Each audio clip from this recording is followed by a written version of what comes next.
All right. Good Good evening. evening. Hey, sis, what's going on? Hi, Renee. I see you. Thanks for coming on screen. I love when y'all come on screen, just so you know. I am a talker, so please feel free. Come on screen. I don't care if you even have your do-rag or your head wrap on. I love to have engagement. Hi, Sparkle. Welcome in. I should have played some music tonight, but I didn't. It's not too late though. We're gonna let this thing build out. Are all of you lovely people part of Black Girls in Real Estate? Yes, no. Where are y'all from? Hi. Money, right? Listen, I know it probably curses a little bit though. This is my jam. I like this song. What's up, Atlanta? Okay, let me go in this chat because this thing just fired up real quick on me. Yes, we got people from all over tonight. Hello, Jennifer. What's going on? Shivan, Sparkle, Angel, Kamisha, welcome in. Ayana. Hey, hey, hey. You just joined the CEO Society today. Oh, girl, you are in for a treat. You are a whole winner up in here. Y'all, I need a Red Bull so I can stay lit with y'all tonight. I've had a busy work day. I'm not done.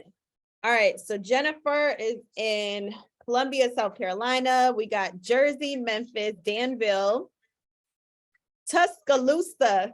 You know, I immediately think of P-Valley when I hear that. Bianca is from Pittsburgh. My whole family is from Pittsburgh. We got Milwaukee, Fort Worth, ATL, Tennessee, Kentucky. Hey, Constance. Yes, so she is from Black Girls in Real Estate Atlanta, Tallahassee. Here's some new faces in here. You just joined today too? Yay! Thank you, Erica. Y'all, I'm so ready for our fast that we're about to be doing in Black Girls in Real Estate CEO Society. If you have not joined into the CEO Society, I'll talk about it tonight. But get a chance to know me first before we dive into anything. Kimberly, you joined CEO Society too. We got our members in here. Yes. Hey, April from Baltimore. Okay, so Shanae is from Pittsburgh, Nashville. Y'all, we got to say some prayers for our Florida family. A lot of people are starting to evacuate. Sonia, hey girl. Sonia's a member too. Yep, Florida, I know. Hey, hi Madeline. Kentucky, California, Houston, ATL, New York. Oh, we're all over the map tonight. We are super all over the map. I know, I'm worried about my people. So you guys know Priscilla, who is going to be doing the fast with us in starting on Sunday. She's in Florida too right now. She just texted me that she is about to evacuate. So prayers up for her too. My face just turned super red from this heat. Okay, I'm flushing. It's just the excitement. I love teaching, so I'm excited for tonight. Yes, I know. We sending the prayers up for them for sure. All right, so who is a first time, like brand new member of Black Girls in Real Estate? This is your first, like, ever seen me, you don't know who the heck I am. You're like, what's going on? Okay, we got a bunch. First timers. Okay, hey. You're welcome. It was great speaking to you today. First timers, first time. Oh, a lot of first timers. That is good. Well, welcome in, my sisters. As I call all y'all, you always will hear me say sis. That is how I affectionately refer to all of you amazing ladies that are in here. Please feel free if you guys have any friends that you feel like would benefit. She said, send them our way, send them to Black Girls in Real Estate. Yes, we are enlarging our territory, which is major. That's super, super important. I'm very, very excited tonight to share my story. I wanted to make this a free event and opportunity because there's a lot, and I mean a lot of women and families, right, that are looking to I'm be sorry, able to get Janine. out of the 9 Janine, to 5 rat race, as I like to call Erica, it. A couple things Janine, about Erica me. has her camera on with no I am clothes on. not a 9 to 5 basher, so I'm not going to be doing that. So you don't have to worry about me being like, leave your job tonight. That's not going to happen on here. But what we are going to talk about is Janine, can you hear us?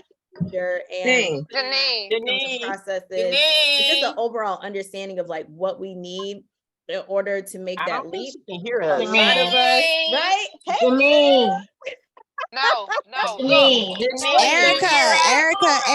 Erica in the Can you shower. hear- you Cut can't your hear? camera off. Cut your camera off. Cut your camera off. Oh my goodness. Y'all trying to It's get all right, sis. y'all didn't hear me? We hear you. No, you couldn't hear us. Hear us. And somebody was in the shower with no clothes on. You couldn't hear us. Now we can't hear her. Right. Oh, okay, hold on. Oh, there she is. Okay, we can Is hear she you. gone? Yeah, I'm like, Janine. She don't Yeah, gotta leave. She ain't gotta leave, but she just gotta turn her camera off. Right. Sorry. No, it's okay. Listen, it's bodies. We are bodies. We are all bodies. I'm rolling. That's funny as hell. Okay, so all right, are we back on me? We're all good. It's all good. Girl, don't be embarrassed. We all have bodies. Listen, hopefully I'm over here, y'all, but I'm over here hollering. So y'all, have you seen? It's okay. It's okay, girl. I am not gonna body shame you or do anything like that. Listen, you enjoy your shower over there and get this knowledge. It's all good. But did y'all see like when we were in COVID and they had the mom who was like enjoying herself with her man on the camera? Did y'all see that clip? Whew, y'all. That went viral. Yeah, it went viral. So it was she was like supposed to be at work and she was in on the meeting and had a moment. So it's all good. So no problem. Don't worry about it, Erica. You good here, sis. We are all girls and we love you. All right. She said, my son is asleep. So I just said, she just made me laugh. I'm trying to knock out 2 birds with 1 stone. I know. I'm bad with technology as well too. Okay, so we're gonna lock in. We're gonna lock in and do what we do. So for those that are brand new, welcome in to Black Girls in Real Estate. I love this group because you never know what's gonna happen. I swear to you, like we have so much fun. And my favorite part is that I swear to you, like, we're gonna get this knowledge one way or another, whether we driving in the car, we at home, we're at work. I've had literally like, I call her my twin. She's one of my students, Crystal. Y'all, she used to lock her office door and she would put a sign out the door like, do not disturb in a meeting at work. The whole time we're doing coaching. So I just love the dedication. Like, I don't care where I am and what I'm gonna do, I'm gonna get this knowledge. So by any means necessary, and it's all good. All right.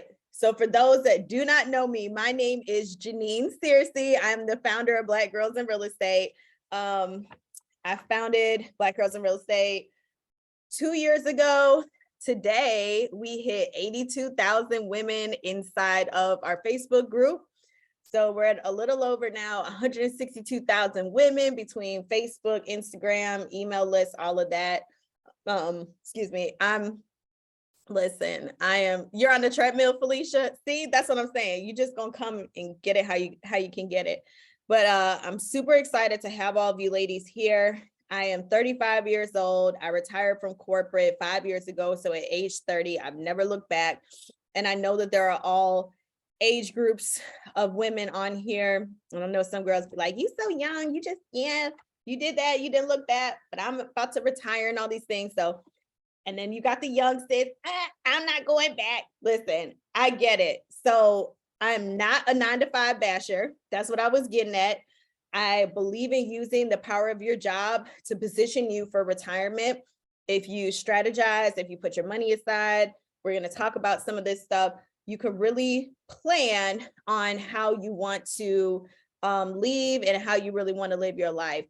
And just some of the amazing highlights of the last 2 years, from going from like just over broke. This is my first 7-figure year. I'm very proud of that. My coach today told me to stop trying to hide that, and that I should be proud of my accomplishments, because I don't really like to share income or what I've done.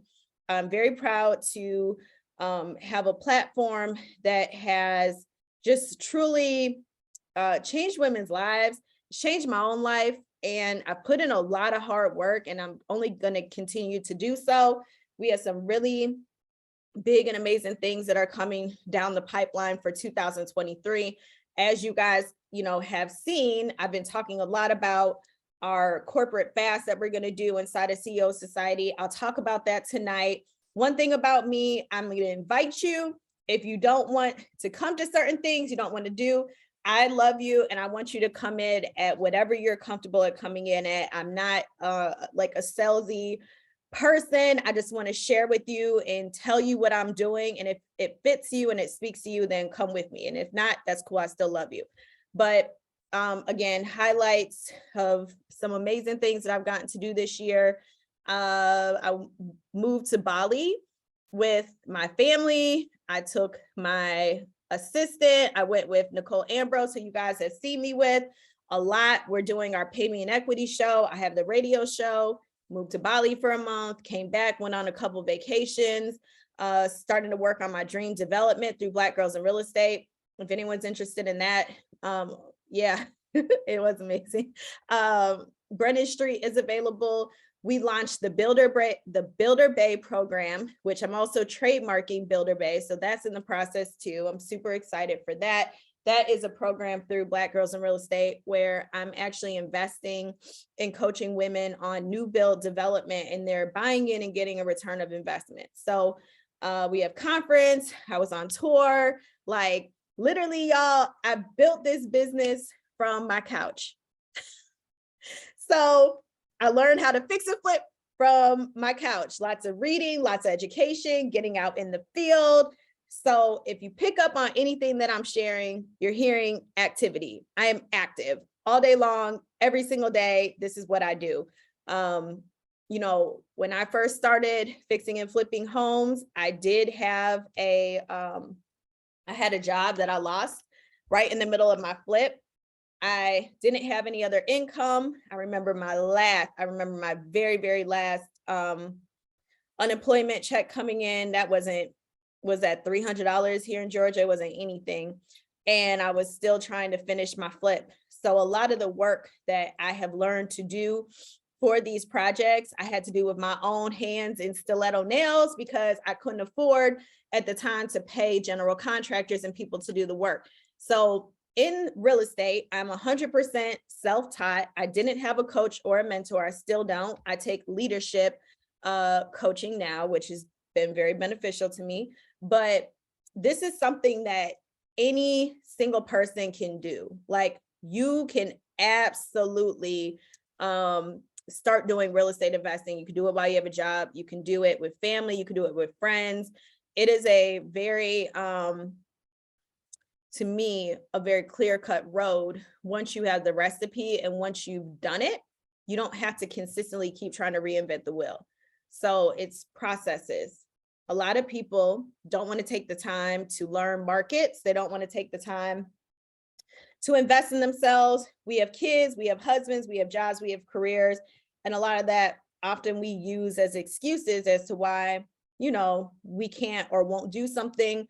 Past failures can also make you feel like you can't do certain things, or, other people kind of telling you like, oh, you're doing that real estate stuff, that's a scam, that's this and that. So tonight we're going to talk about how all that is pretty much bullshit. Excuse my mouth. It just is. I'm fasting from cursing. That starts on Sunday. So that's wrong to say, but it's true. So you know, I just really want to use tonight to encourage all of you guys to start taking massive action in your life and getting behind the aspirations that you have in your head, is to stop letting yourself be derailed from actually accomplishing what you want to do. You don't have to have a job, but a job is a fantastic way to start putting aside money and putting yourself in a position to start winning off of real estate. So I know, listen, I'm actually a lot better. I am a lot better with cussing. I used to be a sailor. I mean, I don't know if I was like angry at one period, so all I could do was cuss, and I had like very strong emotions. Hold on one second. I'm gonna get to this presentation. Hold on one second. All right, so I'm going to share my screen. It does feel good to cuss. That's probably why we do it. We're just looking for a release. And I feel like I can eloquently say anything. I don't have a limited vocabulary. I just like to cuss, right? So, all right. So getting started with real estate investing. We're going to slide in. I had to change some presentations that I've done before, because I wanted to make this a little bit interactive. So first off, let's just talk about the risk and get this out of the way, because, you know, everyone's like, yeah, girl, but what? So let's talk about it. What are the scary things about real estate investing? The number one scariest thing, whether you're doing Airbnb, fix and flip, new build, REITs, buying liens, is losing your money. Nobody wants to lose their hard-earned money, especially when that might be all you had, right? That might just be all your seed money. So it's like a one-stop shot at trying to make this thing work. And the thought of possibly losing that money and that income can stress you, right? There is a chance and opportunity for you to lose money in this business. I've lost thousands of dollars, you know, learning this business, because when I first started, I didn't have a coach. I didn't have anyone to tell me, hey, when you're cutting your water off for a fix and flip, you should turn that water off from the street, not necessarily in the house, because as soon as you snap that line, you're going to flood your floors. One time I replaced the floors in a house 3 times, y'all, because I was a dummy and didn't understand it and didn't have a good team. So that's just a very small example of money that you can lose in real estate. People are often very scared to work with general contractors. Hold on, let me mute everybody. Right? People are scared to work with general contractors. The idea of working with them is terrifying, because you're like, oh my God, what if this person takes my money and runs off with it, because I don't really know what I'm doing anyway. So I'm kind of putting all my hopes, dreams, and prayer into a person in a team. That can be scary. Foreclosure can be scary, right? Actually losing the house, not being able to finish it, not having money, not having good renters that pay bills on time. So it might possibly put you in a place that you could lose a house. There's many different exit strategies, however, and many different types of investors and markets that would love to buy certain houses and certain things that, you know, can take houses off your hands so you don't enter into the foreclosure opportunity. Let's talk about liens. I have a student, I love her, but the other day she decided she wanted to go buy a lien. She didn't understand the process of researching liens and really knowing what you're buying. So she had a lien that she was interested in. It was $13,000. She went onto the website. She went on Google Maps. She looked at Google Maps and it showed a house. Okay. She's like, great, for $13,000 in basically Ohio, I'm going to be able to get a house. Well, y'all, she won the lien, pulled up to the house. There was no house. She bought the land because the house had burned down. There was no house. So now she has land in an area that's not possibly amazing yet for new build construction, but not doing that research and not really having a full understanding of where you're placing your money. She's out of $13K cash until we figure out an exit strategy for that, right? So not really understanding what you're buying. Lack of understanding your market. Every market may not be amazing for fix and flip. Every market may not be amazing for Airbnbs. every market may not be amazing for new construction, which I haven't found what that market is yet, because we're all in redevelopment, and areas are looking to expand. We have development going all over, major cities all over around us, but you just have to have an overall understanding of what your market is doing within the niche that you are interested in doing. So whether that is mobile home investing, mobile home investing may not be super, super popular in Metro Atlanta or Metro Chicago, but that might be a super hot, niche for North Carolina, Alabama, Tennessee, parts of Texas, like parts of, different towns and areas. So knowing what you should be doing in certain types of markets, not getting immediate results. That's one thing I've even had to learn with working with, investors that I do deals with. People expect immediate. They're like, okay, the house is listed. It should go under contract today. It should sell today. I want my money now. I want to do this and that. And, sometimes in real estate, it's not immediate, right? That's why a lot of times when people are investing, they're looking for accredited investors, people that have large amounts of money, because they understand risk and risk tolerance, and losing 10 to 15K or not getting it back right on time doesn't necessarily rock them, right? Because they have plenty of other money. So when you're doing these types of things, you do have to understand that it's going to take time. There's market changes, all types of stuff can happen. Projects are often delayed, and it's not an immediate result for what you're looking for. So if you do decide that you want to work with investors in your business, make sure they understand the timelines and what you're looking to accomplish, which leads into timing of the market. Okay, so we've been fixing and flipping and building like at a high level for the last, 4 or 5 years we've been doing it. Now the market has taken a shift, right? Because interest rates are up. So with the interest rates being up, houses that were once affordable to, an average buyer or a first-time home buyer, they may have originally been able to buy a $500,000-$600,000 home. But now with that interest rate spiking up, their value may only be for 200 to 300K. So that puts them in a predicament where their buying ability has now shrunk. So that means that our earning potential has also shrunk as investors. So what does that mean? That means we do BRRRRs, right? The value of homes are still up, the homes that are selling. So what we may have to do in some regards is equity pools. I'll talk about the BRRRR method, which is basically when you buy, you rehab, you refinance, you rent it, and then you repeat. And in between that spread, we'll talk more about this, from purchasing it and rehabbing it. So that amount of money per what you hope to sell it at, that medium space is going to be your equity. And most refinancing companies will give you 80% of that equity, which you can then turn around, put it towards your next deal, and then rent the property. So what are we doing in the market? Understanding that. Understanding loans and down payment.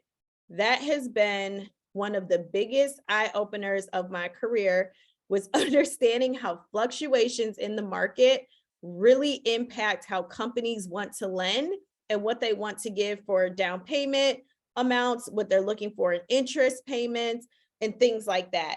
So really taking a moment to understand what type of loan you're looking for, how those loans work, and then positioning yourself to make sure that you have the cash, you have the down payment, you have the credit score, and you can make those moves the way that you need to. All right. So now we done talked about, to me, the biggest risk out there.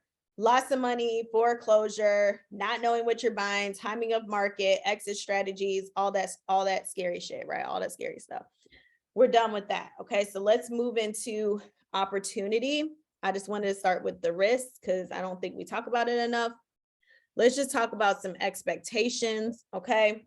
And I'm going to take you guys through an exercise that I had my builder bays do a couple weeks ago. Not the full thing, but just a couple, because I thought this was really beneficial. But expectations when leaving a job, and expectations when you're launching a business, because real estate investing is a business. You're going to be buying these properties in your business name. And oftentimes we've made mistakes, right?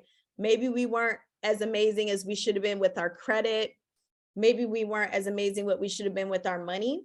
But when we're deciding to take the step to, grow and to start becoming actual business owner and investors, there's some transitions in your life and in your career that you're going to feel and that you'll make.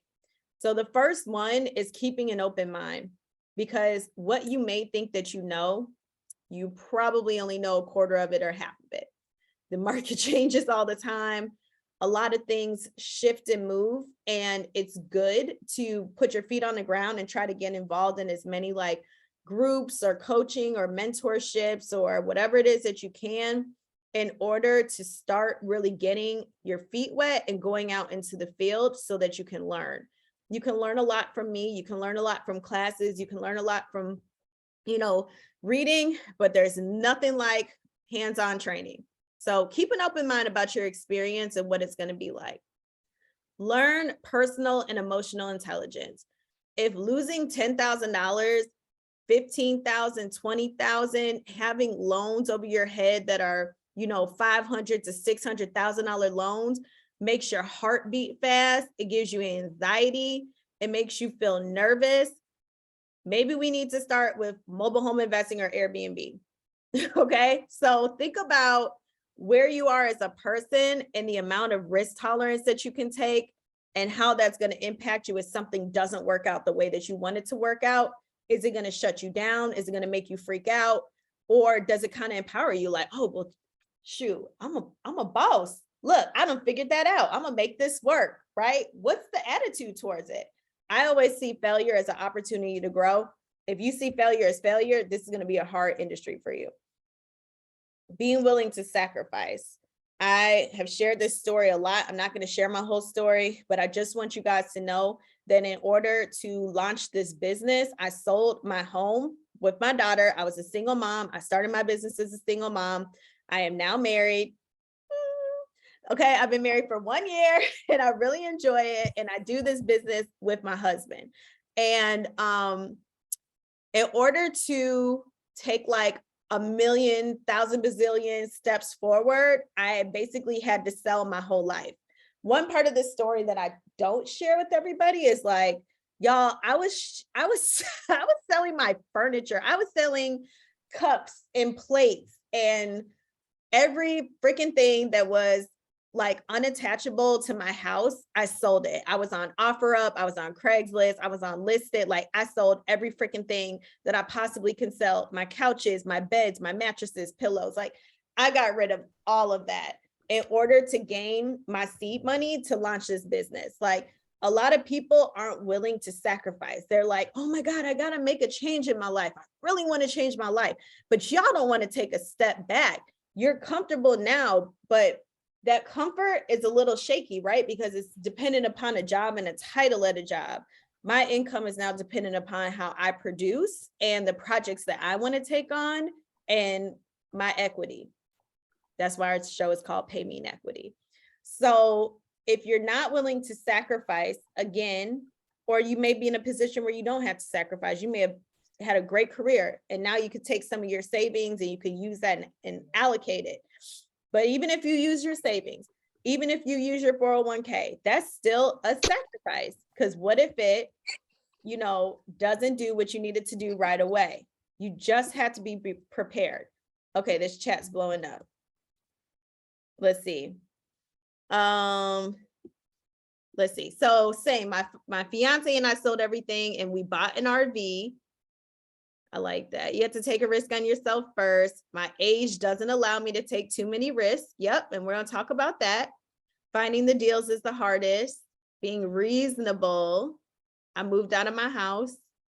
So were you scared to take that chance as a single mom? Absolutely terrified. Yes, I have experience in multifamily investing. Yes. Oh, y'all, listen. Listen, I went through one of the worst breakups. My ex had 2 families and we didn't know, and I was engaged to be married. So I took several risks after a bad relationship, still ended up deciding to date my now husband and was like nervous about that. I remember I've shared this too. My parents were like, You a glutton for punishment, girl. You want to be homeless, manless. You don't have a job. You don't want to have anything. What you gonna do? Like, I'm gonna figure it out.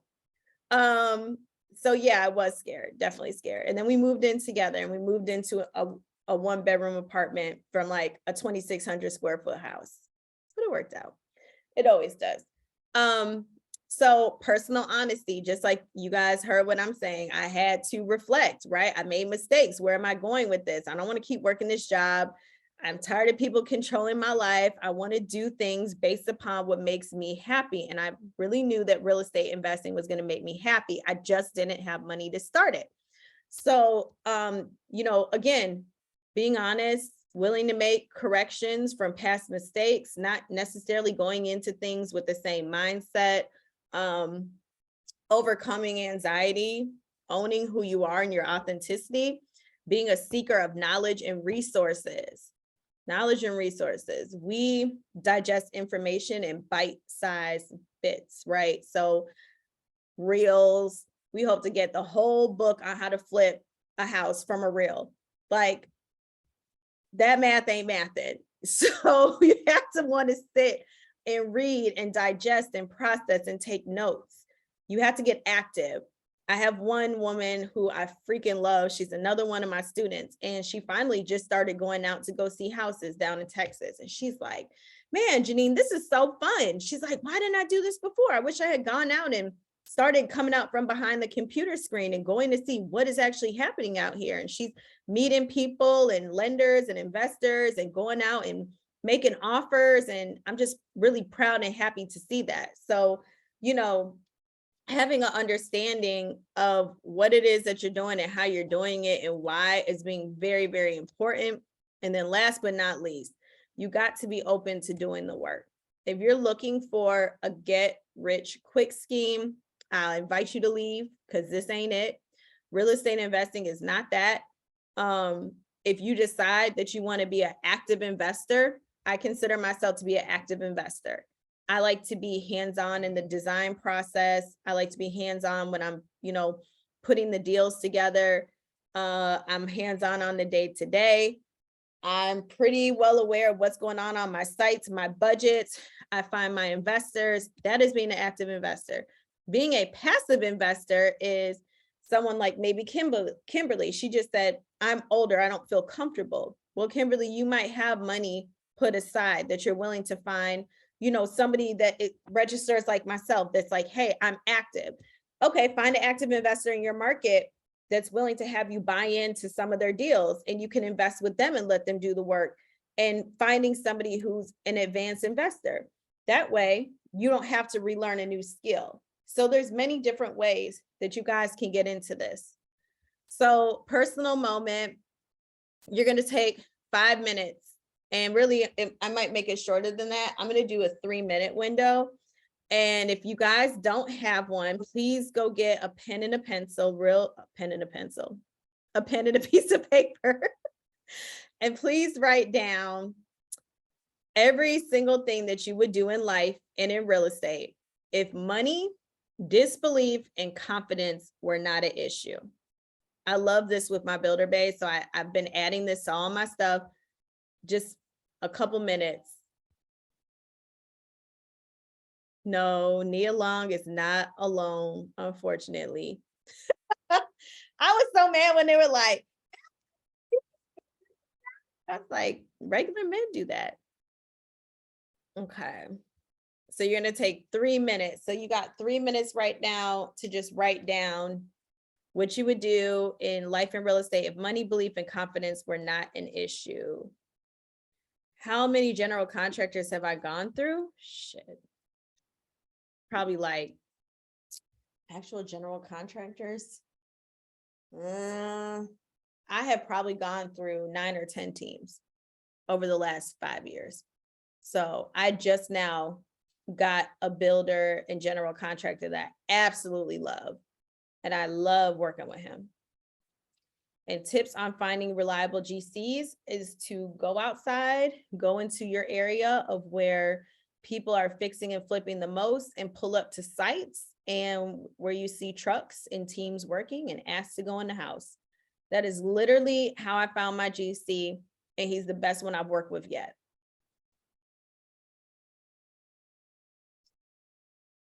Let's see. What mistakes did I make? Not having enough money. I didn't have credit, so I had to use a credit partner when I first got started.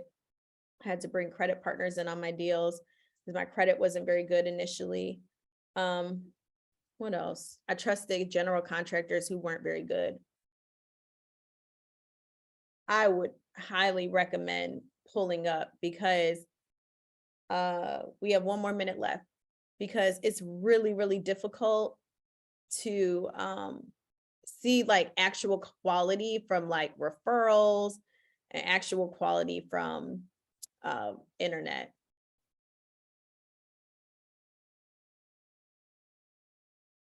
Yep, I'll share that at the end, Aaliyah, for sure, if you're interested. How do you find good deals? You're welcome. Right now, I've been finding some good stuff on FMLS and a few wholesalers. It's pretty much consistent. There's a website too, you guys, called Sunday. I put it in the chat, and they're a wholesale website that you can also buy deals off of. Sunday.com. All right. I would like just 2 people, because y'all know Black girls in real estate, we be talking. So I just want 2 people, and y'all got 1 minute to share what you would do in life and real estate if money and belief were not an issue. And just put like your hand up so I can like actually call on you so I can see y'all. Hold on. Why won't this let me be great? All right, Hope, you were the first one that popped on mine.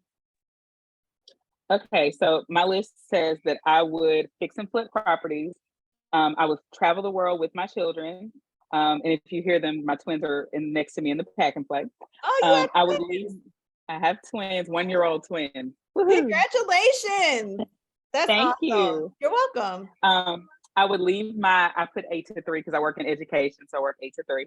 I would retire at 50 and I would build my dream home. I like that. Those are all very attainable and sensible.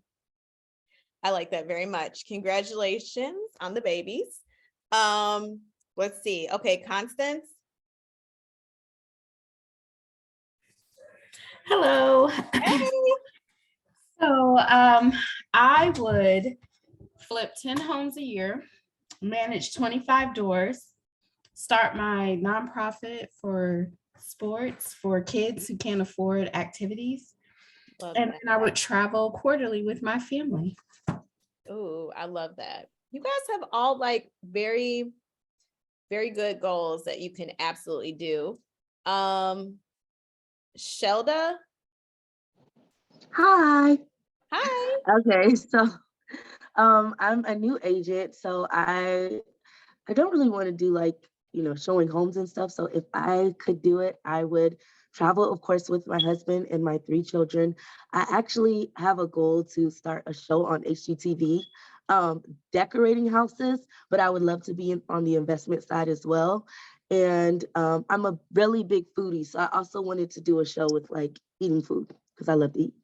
I like that. And I actually like watching people eat food. I know that's so weird. You ever seen those girls with those like big plates of seafood? No, I love it. I know. I'm like, how that and the pimple popping. Oh my God. Yes. I We shouldn't should have a date. I love that type of stuff. Right? My husband's Let's so watch disgusting. it. My husband Right. thinks it's disgusting, but I can't help myself. I'm like, oh, it's like so satisfying. I know that's gross. Okay. I'm with you though, Shelda. And then Verdon, last person. Okay, hi. Well, for me, it would be, since I came from the medical field into real estate, I would like to own a few medical homes, as well as maybe like sober living.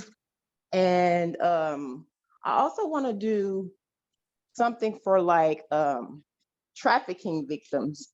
And so I know that's a thing that I can also do with real estate as well. And I also want to do new development and maybe eventually get into commercial real estate. and just own a lot of property across the country. And so that's the goal. I love it. Again, all attainable. Absolutely. Okay, last one, Erica. Just as Erica. Well, I feel like since y'all have already seen everything I've had to offer, I might as well. You got something else. Come on. What's something else that hasn't been said? I would like to get more into multifamily real estate. So I worked in property management for a while before I became an agent. I really enjoyed the aspect of finding people homes and working with people and getting them somewhere that they love, but I hated the corporate aspect of it. So I would really like to do like not statewide, but I would say countrywide. I would like to invest in duplexes and other multifamily type homes, maybe even build some, and then get to the point to where I can even build them and make them for families who can't necessarily afford these rent prices out here, which are crazy. So that would be like the real estate side as far as what I like to do. And then of course, build my own home, travel the world like everyone else. So it sounds like I'm about to have a whole bunch of sisters to go to Bali with next year. Next year, I think I'm gonna do Thailand though. So I'm ready. I need some new travel buddies that can go with me. It's hard when you have a job. It's like all your friends, when you don't have a job, I should say, all your friends that have a job, they're like, oh, well, I can come for like 3-4 days. I'm like, girl, we're going halfway around the side of the world. It's going to take us 2-3 days to get there. We got to have time. I need some time from you, for real. I need some time. Okay, these were all really, really amazing goals and all attainable. I didn't hear anyone say they want to blast off and go to the moon or something crazy like that. So I think with, good planning and putting a actual goals like to paper, pen to paper, you can get it done. All right. So just some other things that you guys could write down. Where do you see yourself in the next 30, 60, 90 days? Where do you see yourself in 1 year? What are you willing to sacrifice to get there? And then this to me is always a gut punch because I have moments of like this myself. When are you truly tired of being sick and tired and like willing to do something different? The new year is coming up in 3 months and everyone's like, my 2023 is not going to be like 2022, 2021, which were the worst years of my life. And I want to do something different. But if you're not taking the time right now to put together a game plan to execute, it really honestly is going to be the same, right? We know it's like, as humans, we keep going through this like cycle, right? The beginning of the year, we're all super hopeful. We're going to lose weight. We're going to start our business. We're going to be billionaires. Then halfway through the year, we kind of lost it, right? We're in a slump. We need to be reinvigorated. And then towards the end of the year, we're trying to race super hard to hit everything that we said we were going to do. But I truly believe that a lot of my successes come from pre-planning in the prior year. So going into 2023, already knowing what my goals and aspirations are so that I can, stay firm with myself. It's Red Bull as my tone thick, staying firm with myself and just overall knowing that if I don't execute, the year will be like that. Would anybody like to share? Let's see. Oh, wait. Oh, Hope just shared, not real estate related, but I'm so excited and it happened during this Zoom. So y'all are going to hear about it. One of my twins still isn't walking at 17 months and she has been in therapy for months. I look over and she's pulling to stand for the very first time and I'm crying and trying to record her and pay attention. Y'all pray for me. That is amazing. See, you just had to be around some of your sisters. We are here for baby girl, for real. Congratulations. I know what that's like. So enjoy your absolute moment with your baby. And we are all in alignment and we are all here for her. She's about to stand up anyways. She's going all the way up. So congratulations, for real. That's super dope. Would anybody like to share? I'll let another 3 people share. You could pick, 1 through 4. what you would like to say. So Alicia, you popped up first. Sure. Oh, excuse me. Hi, everybody. Hey. My goal, I'm a new agent. So I've been probably licensed for over a year now. And some of my future goals are to get involved with helping, just like you, more Black minorities get into real estate. I love that part. I actually was a part of a program in my state of New Jersey where they help social equity, like minorities, get into real estate, which was a blessing to me. It's changed my life. I'm learning a lot every day. Like, I love it. So just being a part of that makes me want to go out and help others to get into this beautiful business of real estate, because it's room for everybody and everybody can succeed. So that's one of my major goals. Eventually, future down the line, once I get my feeding together, I would love to have my own brokerage. Nice. and do that. So I'm taking the baby steps. Like you said, it takes time. So every day I'm trying to learn and get more information. So this alone, what you're doing is amazing. I watch you. I check your posts. It helps a lot of us out here. So thank you for doing what you do also. Thank you. That means a lot to me. I really appreciate it because you pour into a lot. I love receiving it back. So thank you for that. Thank you. No, for real. Crystal Lewis, she says she does not mind sharing. Crystal, you gonna share out loud? Bye, sis. Crystal, did you want to share? Crystal Lewis? Can you guys hear me? Yes. Okay. All right. How's everybody doing? Good. How are you? I'm good. I'm good.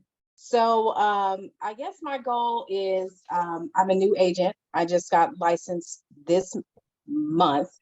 And so what I just plan to do is I want to sell, homes the retail way, but I want to use those profits to start my real estate investing. So I've already kind of mapped out the plan of, what percentage is going to be allocated. And I'm interested in all the things. So, the multifamily, I'm really interested on joint ventures, going in with other people. So where I may not have the time because I still have a full-time job as well as starting this real estate business, I want to be able to fund my investment business. So I'll be looking out for your future deals that you have. I'm not in the Atlanta area, but I am interested in partnering with other people. So absolutely. I'm always working on deals and partnering with people. So please shoot me an inbox if you're interested funding at Black Girls in Real Estate. So absolutely. Keisha just brought up a really interesting point that I think is important to address, right? And so she said, can we talk about what options there are for people that have backgrounds? So real estate is, and when we say background, she means a criminal background. So real estate has often been used by many, many people. Y'all follow them. Wall Street Trapper, Jay Morrison. Who else is there? There's some other big women out there. What's up? I'm forgetting her name. There's another woman. She is really popular too. I forget what her name is, but she has a criminal background as well. One of the things that a lot of these, people end up getting into is real estate investing and wholesaling. Now, they're not going to allow for you to become a real estate agent, but they can't stop you from going out and doing Airbnbs or purchasing fix and flips or even, new build. One thing they will do when you're getting a loan is they are going to run your background check. So if you know that you have that as an issue, I would recommend partnering with someone who has a clean background. And then with that, you can bring them onto your LLC. You can have a separate written agreement in contract with that person who's going to fund or run that LLC. You bring the money to the table, but they're putting the deal in their name with you. So just partnering with somebody who has a clean background that can help you get into these deals. So like a husband, a wife, partner, whoever it is, that's often a really good way.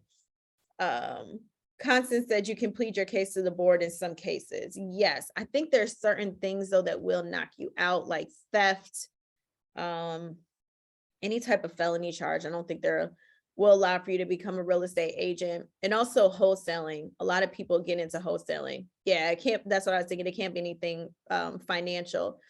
So those are just some options that you can do. So Airbnb. Oh, there you go. Anetta Powell. Thank you. You know exactly who I was talking about. Anetta Powell, she's another one. She has a big platform and, you know, she went to prison for some time. She came out and got her life restarted. So just because you've made mistakes in the past doesn't mean that you can't do real estate. So again, wholesaling, Airbnb, and any type of like real investing, you can definitely get into.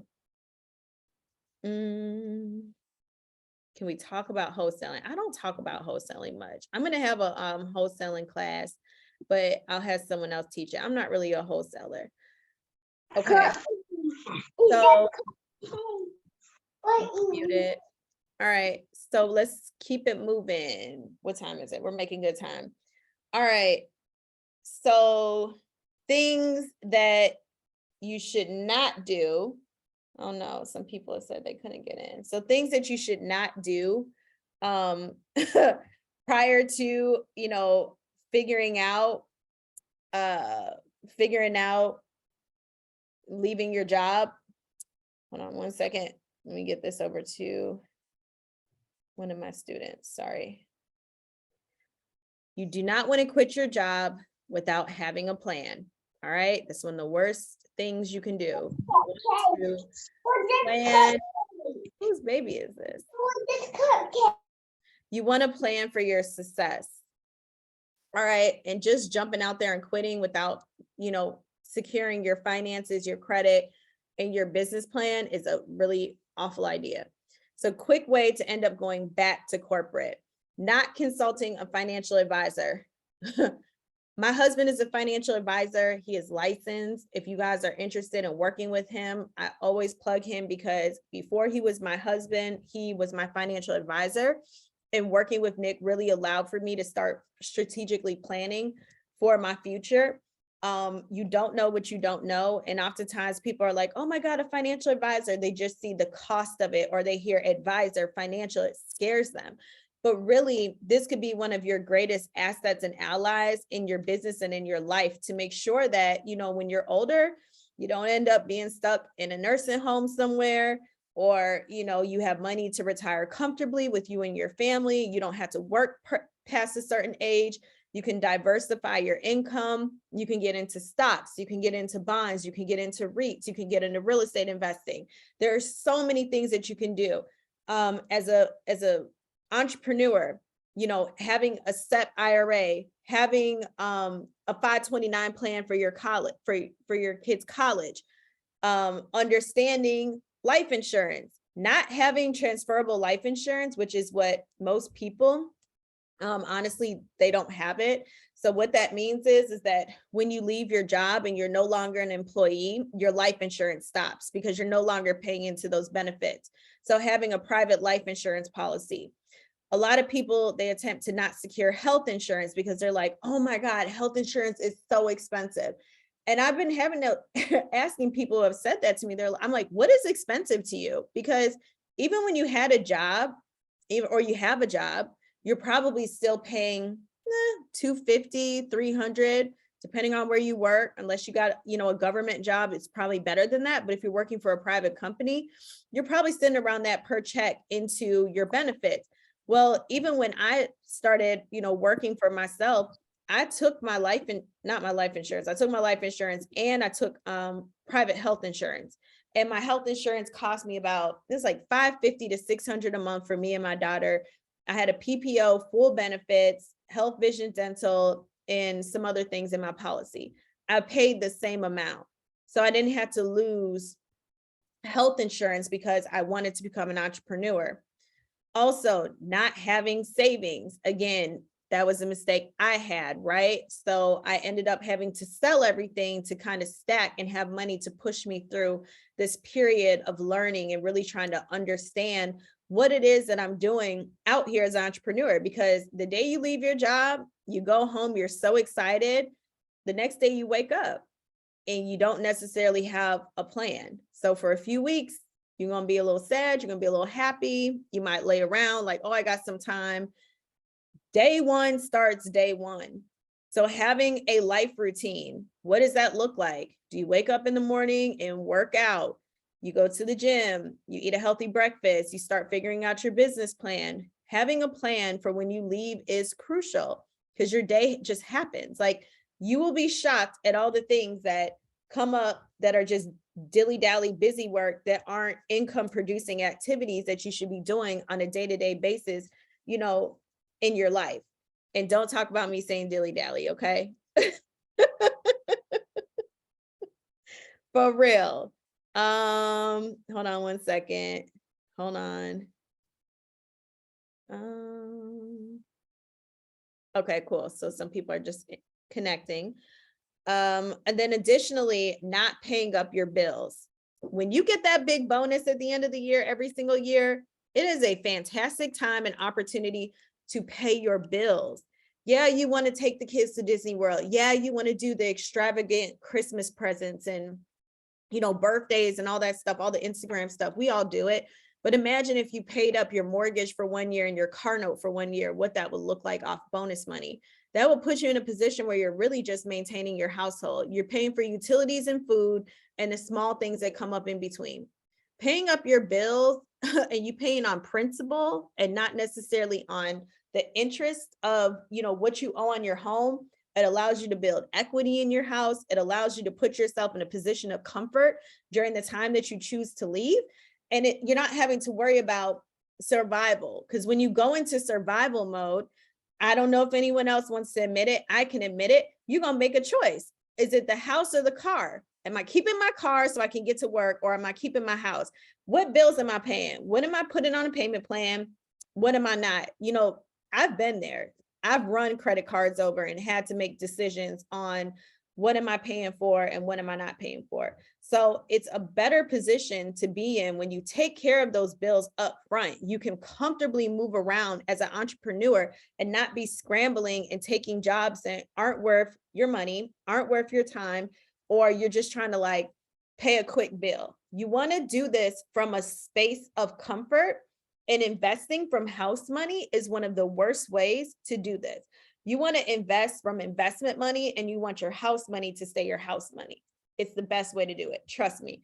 So if anybody is, yes, if anybody is looking for financial advisor, I'll plug his info in the chat right now.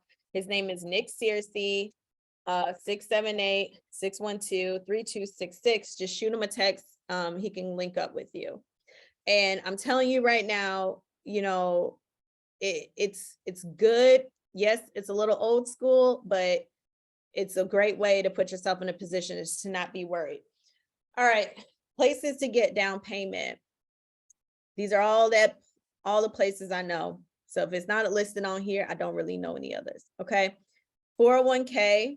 You can pull 401k out. If you pull 401k out, just remember there is that 10% penalty and sometimes there's fees attached to it. A self-directed IRA, you can pull money out of that for real estate investing. OPM is other people's money. So you just heard the other young lady who's like, hey, look, I like to invest in deals. Oh, well, I have a deal. Oh, well, let's connect. Well, maybe her buying in at $20,000 is my down payment money, and I no longer have to pay my down payment because my investor is coming in and she's covering my down payment money. And what I'm going to do is I'm going to cut her a percentage of my profit, and I'm going to give her the money that she put back in plus the profit. So OPM is a fantastic way if you're on a tight budget or don't really have money, or you want to be able to do multiple projects at a time. You want to scale your business faster. Working with other entrepreneurs that are open to that type of experience is a great way to grow. Fund and Grow. I will have Jerica, our community manager, drop this link. I've been talking about Fund and Grow all day long. Fund and Grow is amazing. It is a platform that we are an affiliate with.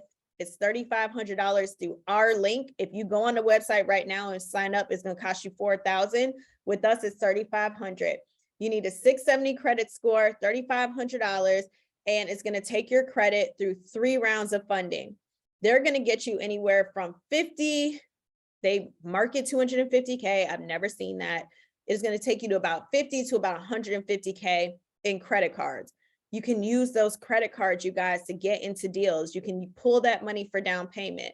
Most of my fix and flip students that work with me privately, my private students, go through Fund and Grow as a resource, because they may have the credit and they have the cash to sign up with me, but they're like, look, Janine, I still need money for down payment. Fund and Grow is the fastest and, to me, the safest way. I would bet my last $5,000, my last $3,500 on Fund and Grow. Every single one of my students that has gone through them and has used them has had success. I had 3 girls just today that were like, oh, sis, I was saying she got 45K. She's like, no, I'm at 50,000. So I have a few girls that have gotten 135, 90, 80,000, 45K. And the great part about this program is that also when they're done running your credit through, they do a wipe if you pay a little bit extra. They'll take off all the inquiries that you have and they restore you back to where you were at your current score. Some other really valuable points of Fund and Grow is that for the first 12 to 18 months, these cards typically have no APR, no interest. So it's a great way that if you want money that's not going to cost you to use it, those initial cards for the first year are going to give you that opportunity to pull the money and use it to do whatever type of business you're looking to do. So a lot of my girls do fix and flip off of Fund and Grow, and I share it open and honestly because I think it's a platform that everybody needs to use. Let's see. Yeah. So Stacy, they are not a hard money lender. They are a program that will help you to secure credit. Hard money, which we also broker for in Black Girls in Real Estate, we have some people that'll do, some companies that'll do a 600. So if anybody is on here and they are looking for funding, please shoot us an inbox or you can email us at funding@Black Girls in Real Estate. We do funding as well. Let's see. Yes, you can.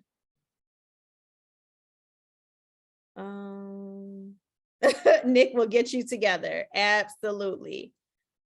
I don't know his website, but if you send, he works for Western and Southern. So if you reach out to him, he can send you all that information. Let's see.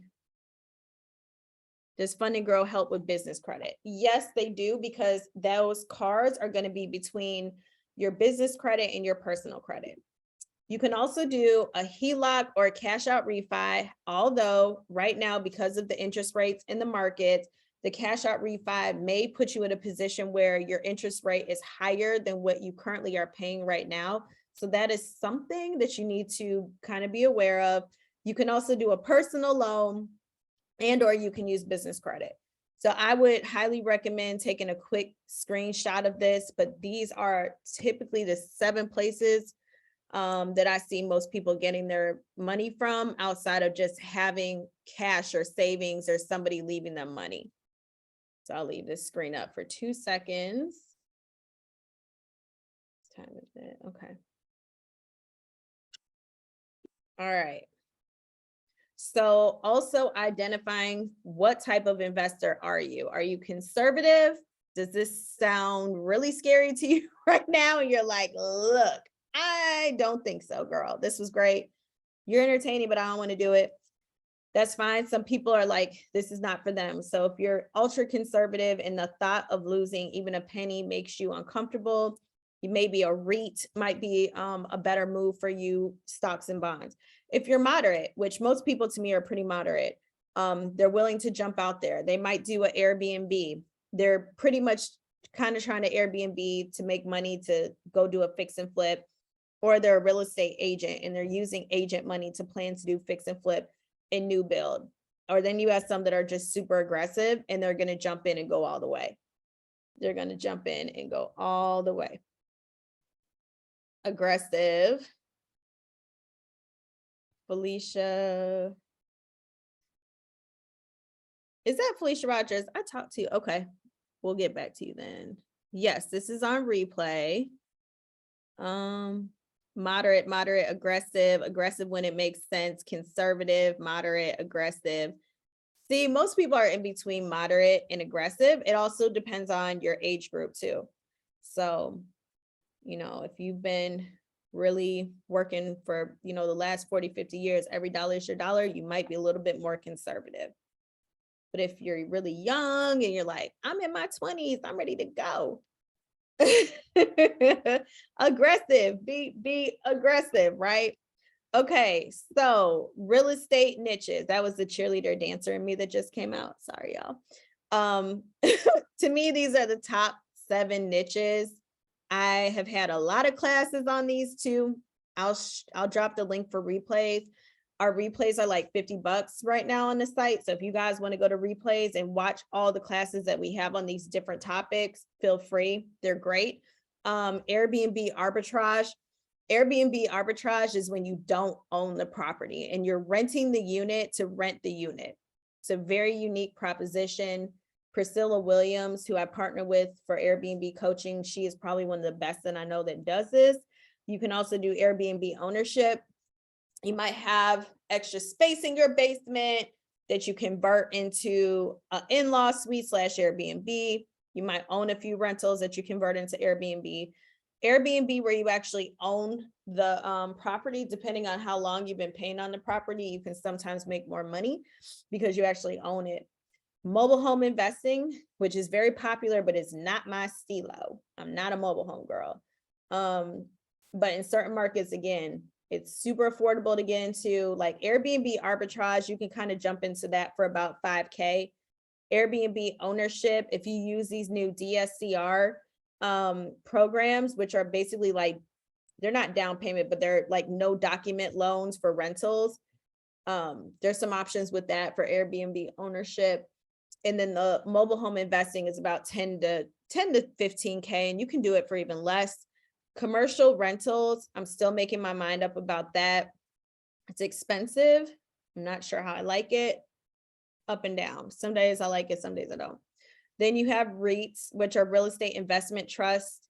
You're basically putting your money into like big boy companies and allowing them to use your funds to go out and buy residential, commercial, multi-unit properties. They're typically SEC regulated and they offer a little bit more security. Then you have buy and holds, again, Airbnbs, Section 8, regular tenants, and then buying and flipping land or lots or homes. And then finally, I would say is development.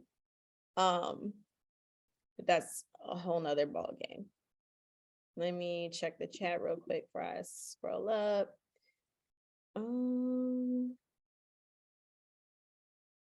Yeah, Fund and Grow can assist you anywhere. Yes, I can talk a bit more about Builder Bay. One thing that is not mentioned in funding is rent mortgages. As long as the rent covers the mortgage, you are good. Yeah, you could do that too. There's many, many different works that you could do. How does Section 8 and buy and hold work? So Section 8, yes, we are still doing the land class. It's October 8th.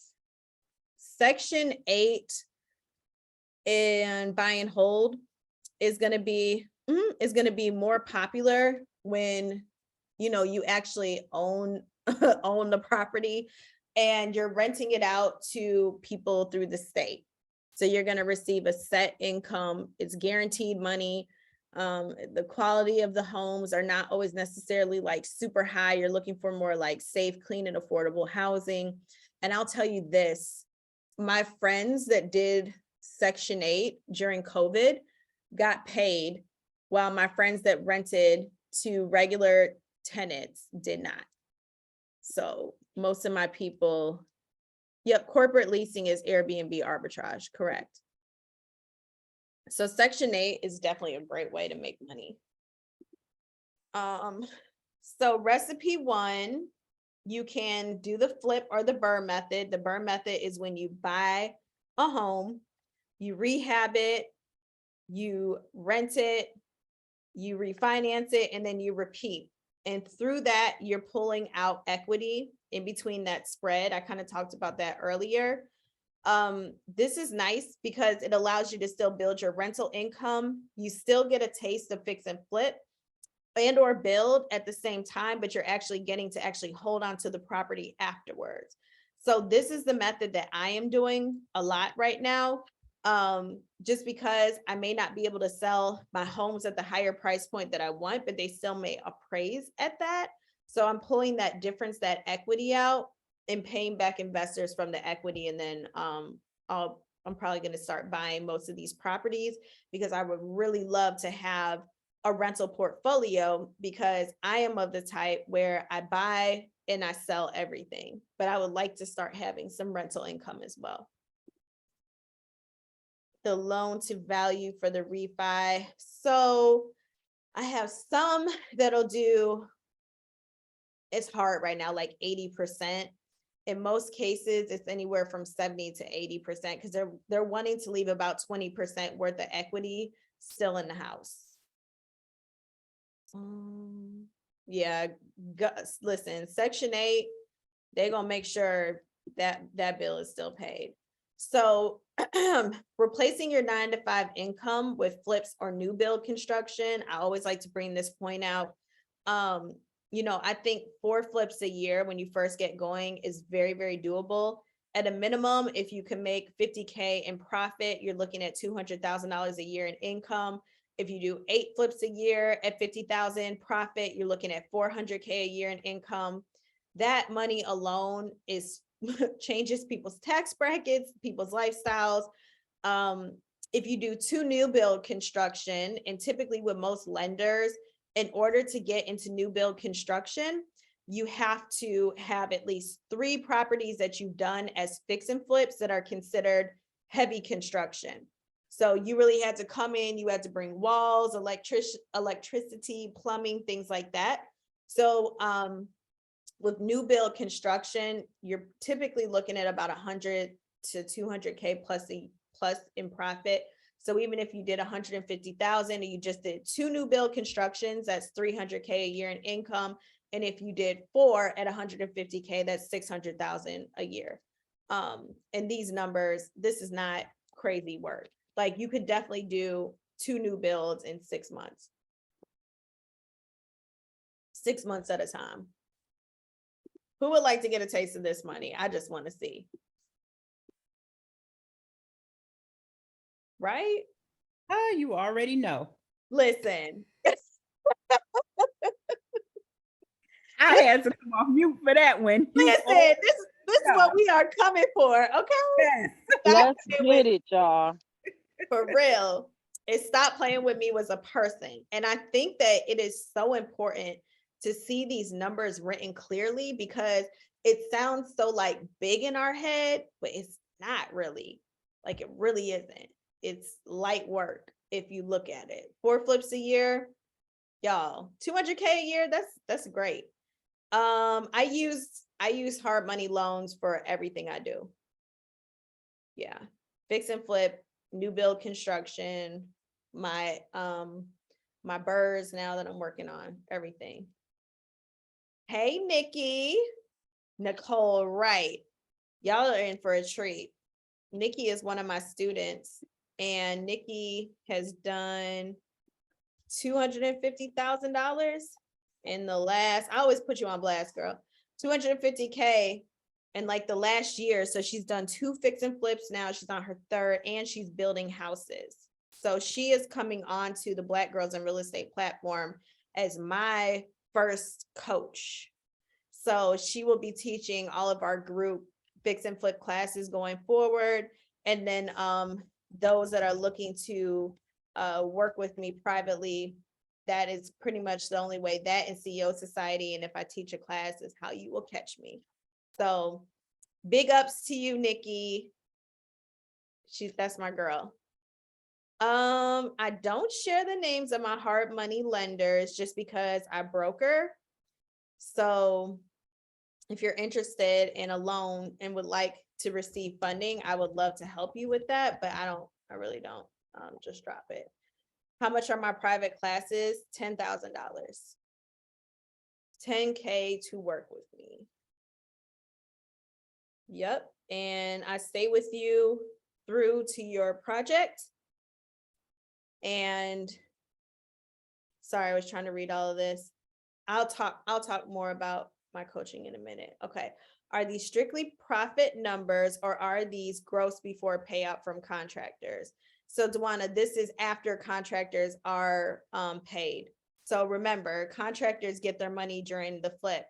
When you go to that closing table, the first time, everybody at that closing table, unless you do some really creative financing, which is very difficult to do with some of this stuff for fix and flip. Sometimes wholesaling, you can do all types of creative financing, but sometimes with fix and flip, it can be a little difficult.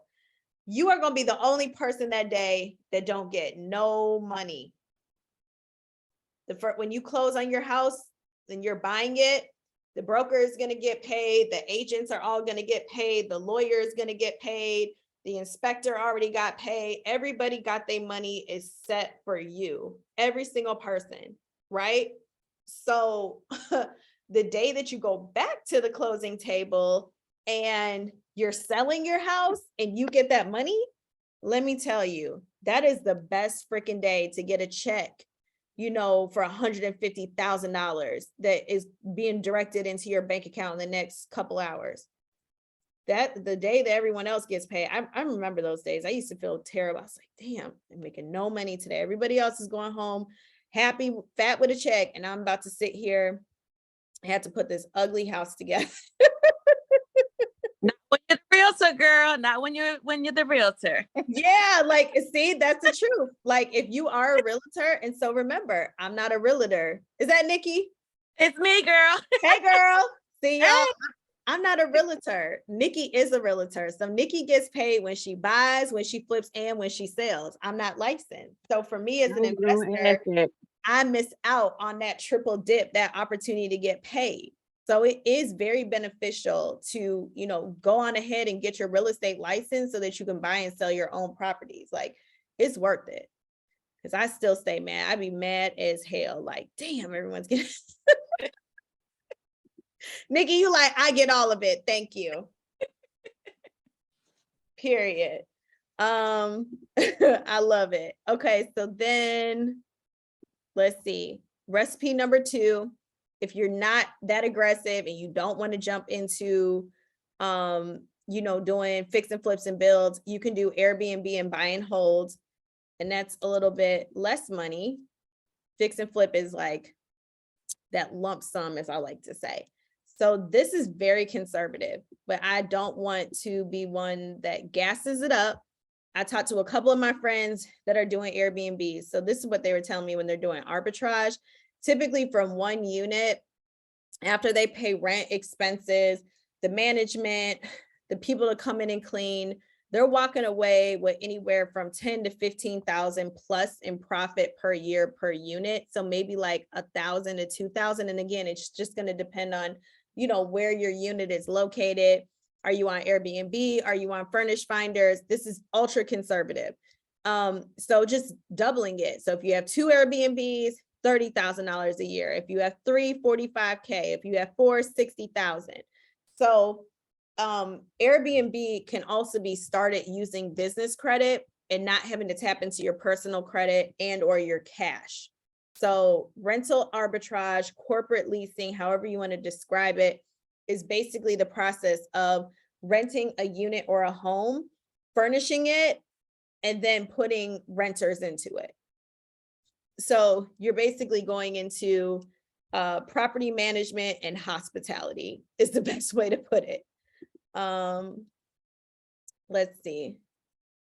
Yeah, I'm gonna get my license, girl. Listen, I don't even want to talk about that because every time I start going to study the world, but no excuses. So I'll actually, that's why I'm on Red Bull right now. I must be studying when I finish.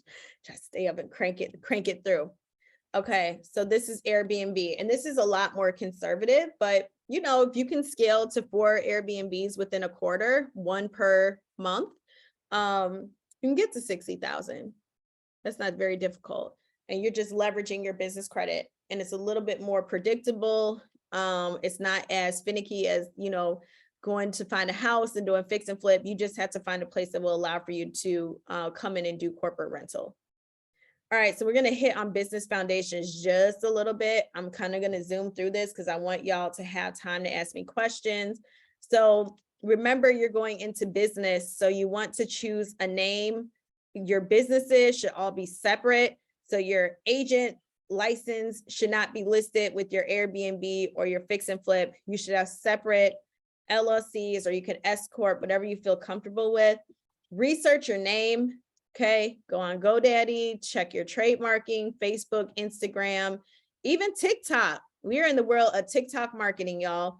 TikTok, Google, and state government. Research, research, research. Make sure that your name is available and somebody else isn't using it. That really sucks when they do. Terms and words. So things to avoid during incorporation, high risk words. I would take a screenshot of this.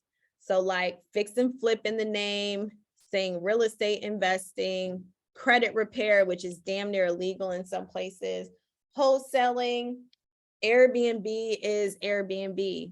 Do not turn around and say Janine's Airbnb LLC. That's not going to work.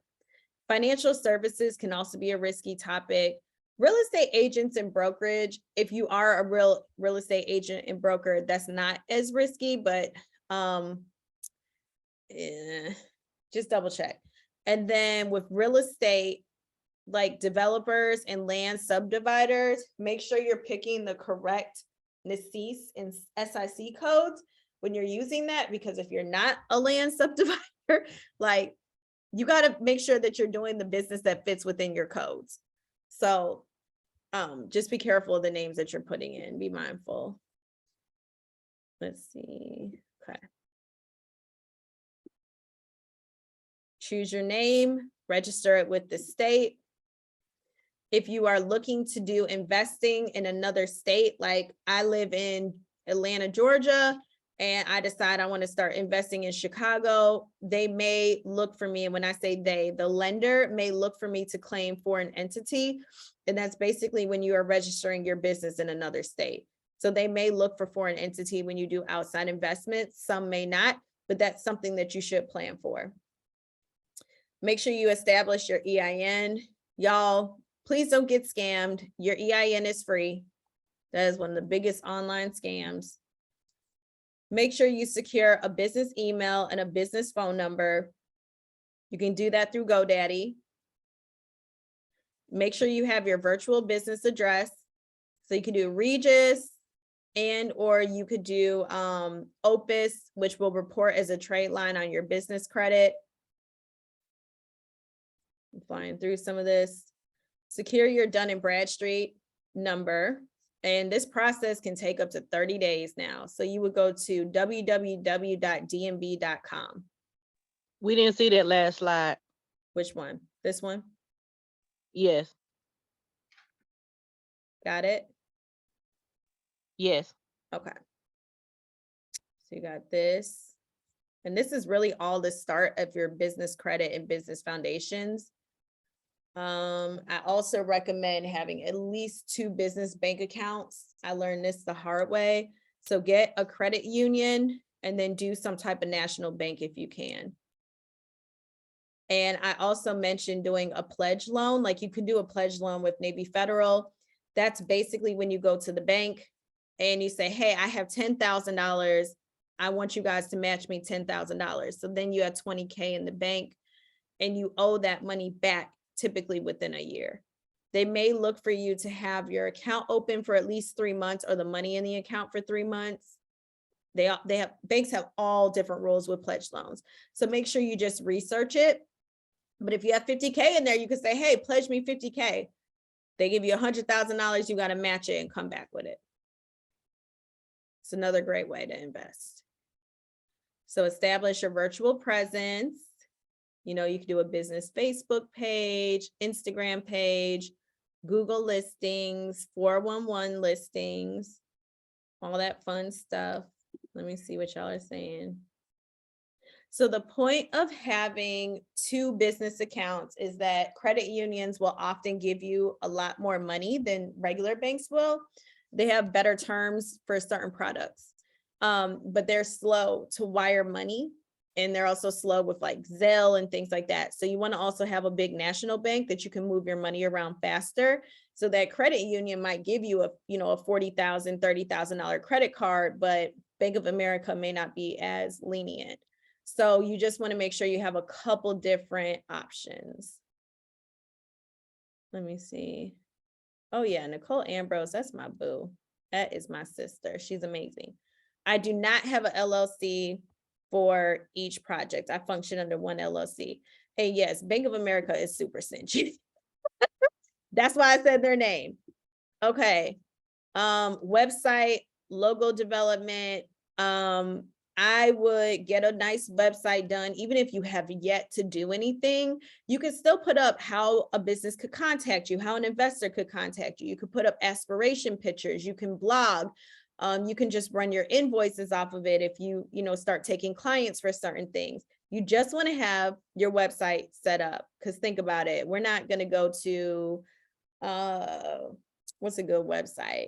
fashionnova@gmail.com. Like, we're not doing it. Okay. So make sure you got your proper logo, your proper website set up, everything so that you verify as a business. Did anyone else tap into that Fashion Nova buy one, get one free? I don't even want to show y'all these bags that I have. So I freaking missed the buy one, get one free because I was shopping. Listen, I ended up getting it like the 80% off. Am I the only one? I'm the only one. No one else did it? Okay, well. No, I got my jeans and stuff. Yeah, I'm like, I know y'all had to do this sale with me because, listen, you've never heard of Fashion Nova? I'm the only one. I am not the only one. I don't care what you say. Y'all, I love their coats and like certain stuff. I'm on a shopping diet. Y'all are on a shopping. Okay, forget y'all. Black Girls in Real Estate hates Fashion Nova, apparently.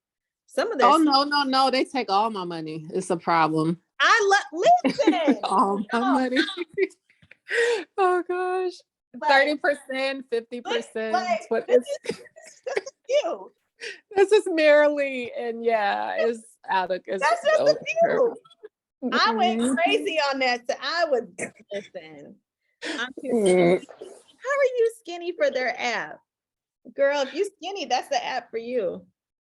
Yeah, they had a whole logo deal. I support Black designers too. So listen, I'm one of the, y'all want to know my guilty pleasure? This sounds sick.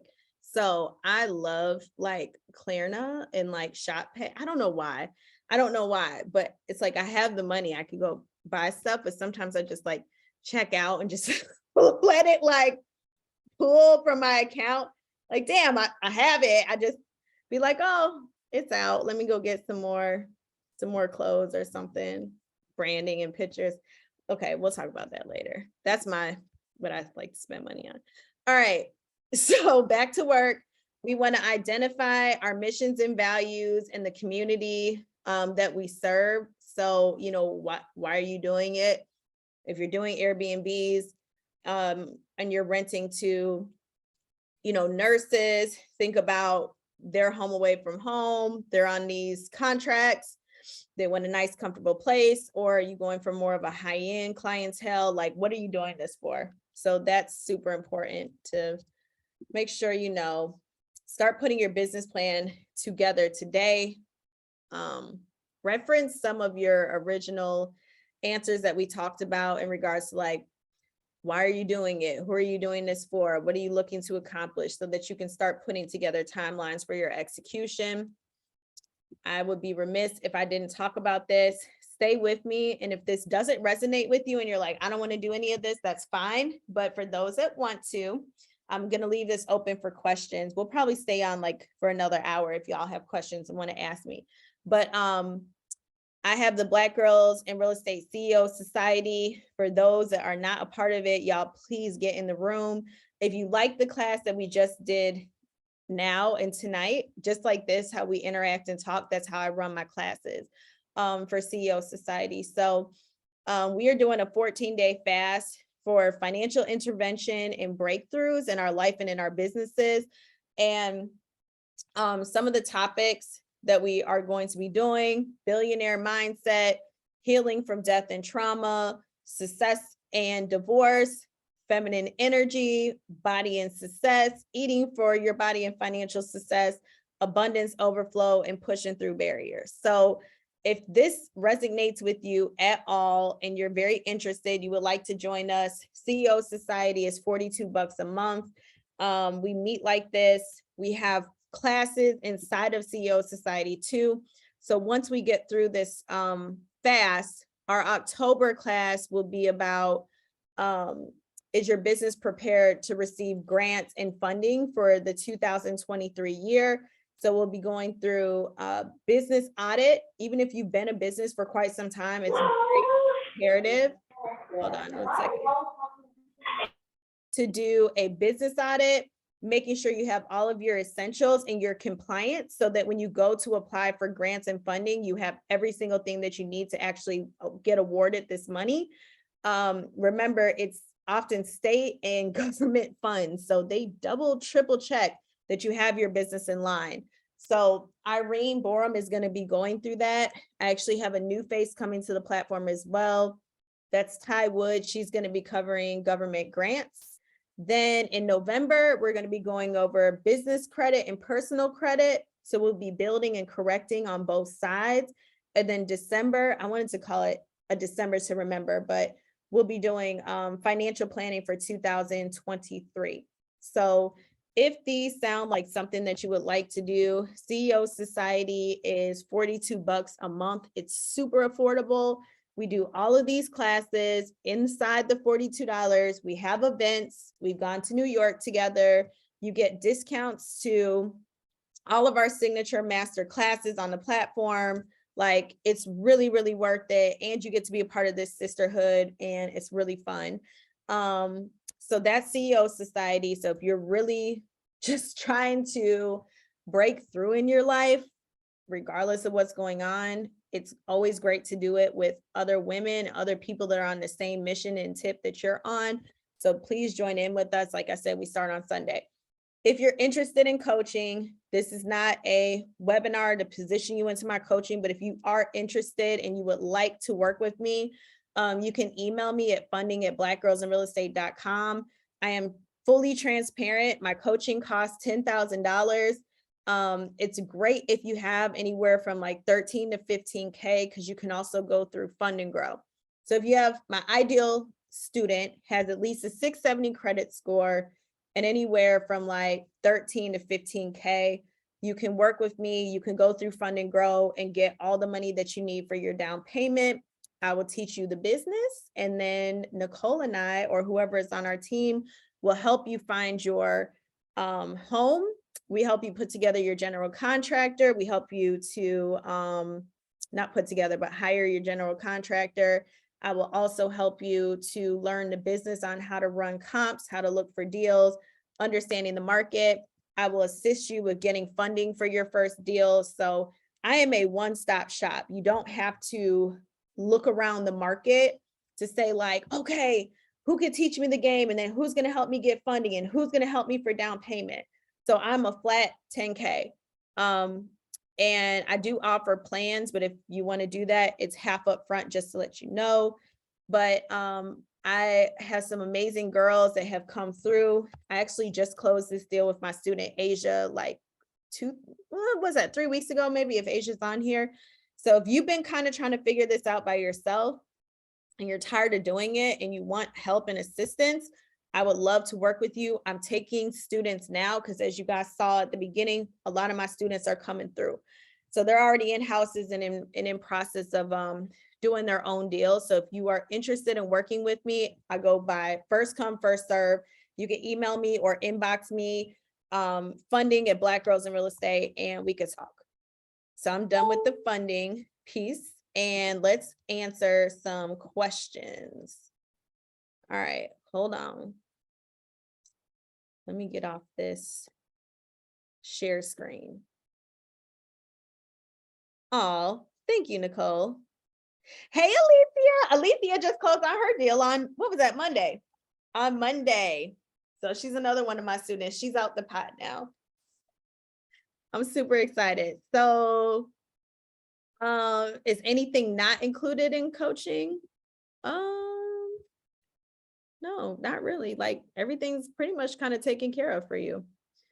So let's see what questions you guys have.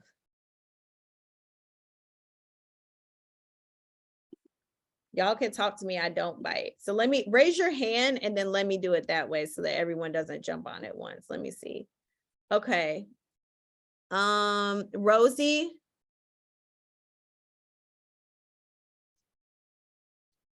Rosie, do you have a question? Oh, sorry, my hand was left up. Sorry, I did message you private. Okay. I was just more concerned with, I live in California.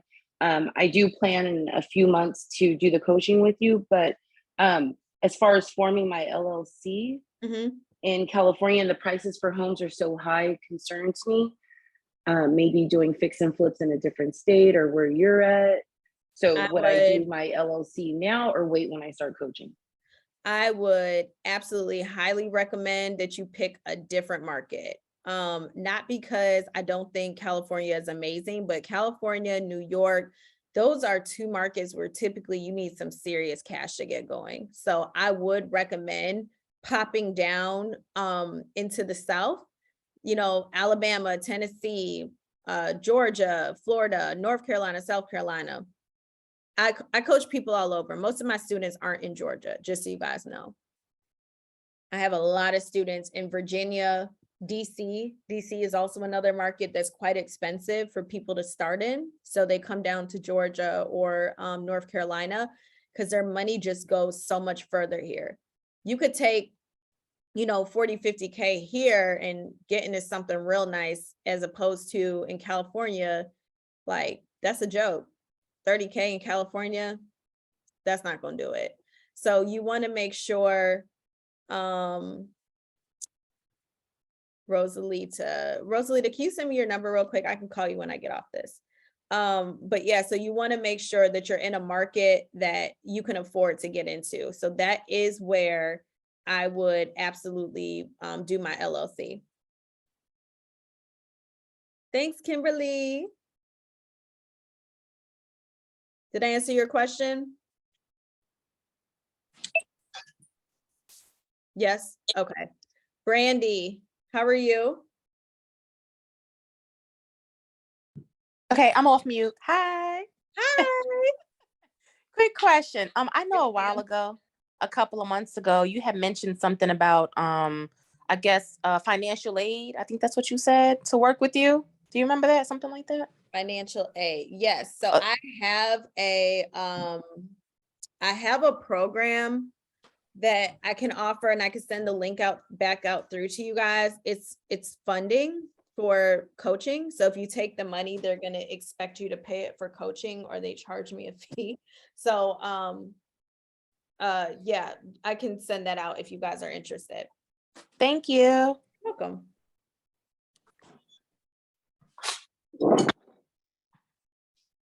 Okay. Let me see. Charlene. Okay, I have a question about the coaching. So do you already have to have the business foundation set up? Like, for instance, for me, I have LLC, I have a DUNS number, I have one bank account, but I don't have a website and I don't have a business email yet. No, you don't. So I'm kind of just giving you guys like a leg up on all the things that you would need. But typically our first session is business essentials, because even if you think you have it, we'll go back through. There's an operating agreement that's needed. Like there's certain things that I just like to make sure that we're tight on and that you have, because those essentials are how I can make sure that I can get you information, I can get you funding for hard money. And also, is this virtual or is this in person? Because I am in the Atlanta area, but I didn't know if it would be in person or everything is virtual. So everything is virtual. But what I typically end up doing is like most of my students that are here in Atlanta, when they want to go out and start finding a house, I put you with my team here. So I use Jacinda Walker of Regal Legal for a closing attorney. Nicole is our agent that will help us close a house. I do the funding. I will come out with you a couple times to go look at houses. Like I'll walk through it with you. For my students that are more virtual, we do everything kind of via FaceTime. So some of them come because they're like, well, I spent 10K. I want to just see what you have going on. I want a relationship with you. So some girls, they will come down to Atlanta and, we'll spend a weekend, we'll get in a house. So whatever you really need in order to make sure that, you have the support, that's what we do. But most of my girls are not all here in Georgia. I wish, but. And one last question. Is the process different because I do have real estate license? No, then we go out with you. Okay. You don't need Nicole. At that point, I'll show you how to make sure that you know how to run comps from a, investor perspective. And then we'll go out and look at houses together. You write your own contract. If you have your own closing attorney, you can use your own closing attorney. That's fine. Thank you. You're welcome.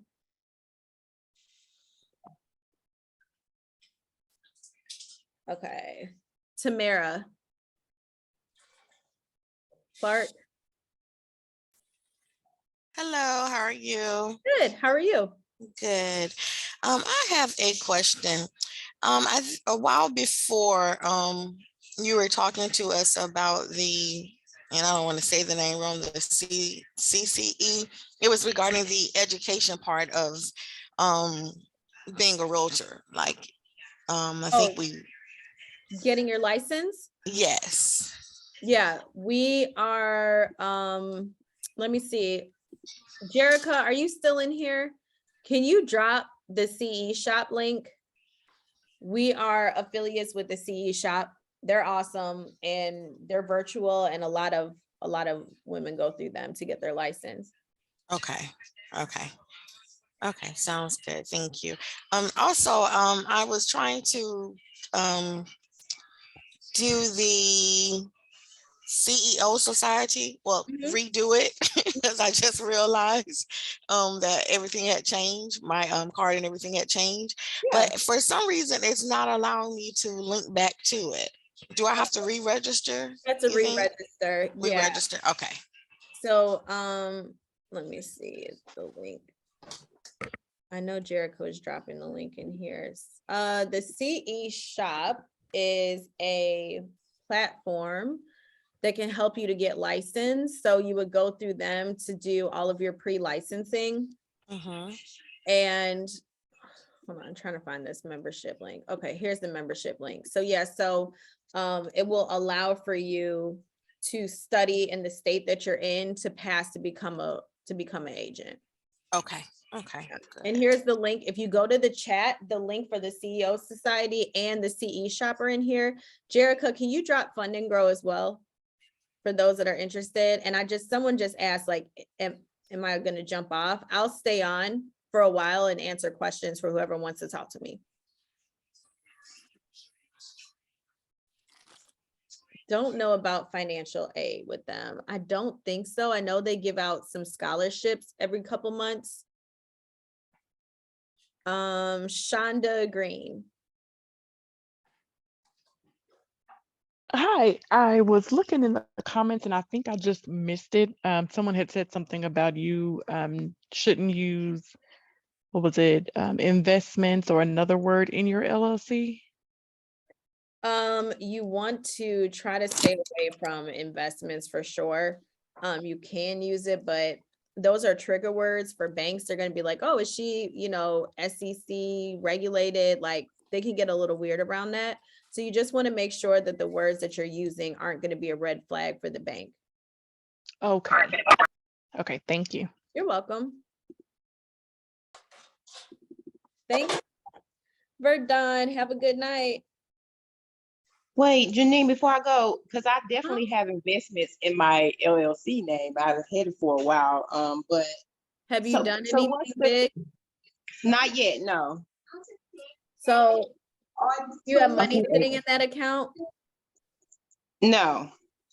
Okay, that's probably why you haven't had any issues, but once you start kind of like doing investments and moving money around, they're going to be kind of curious about what you're doing.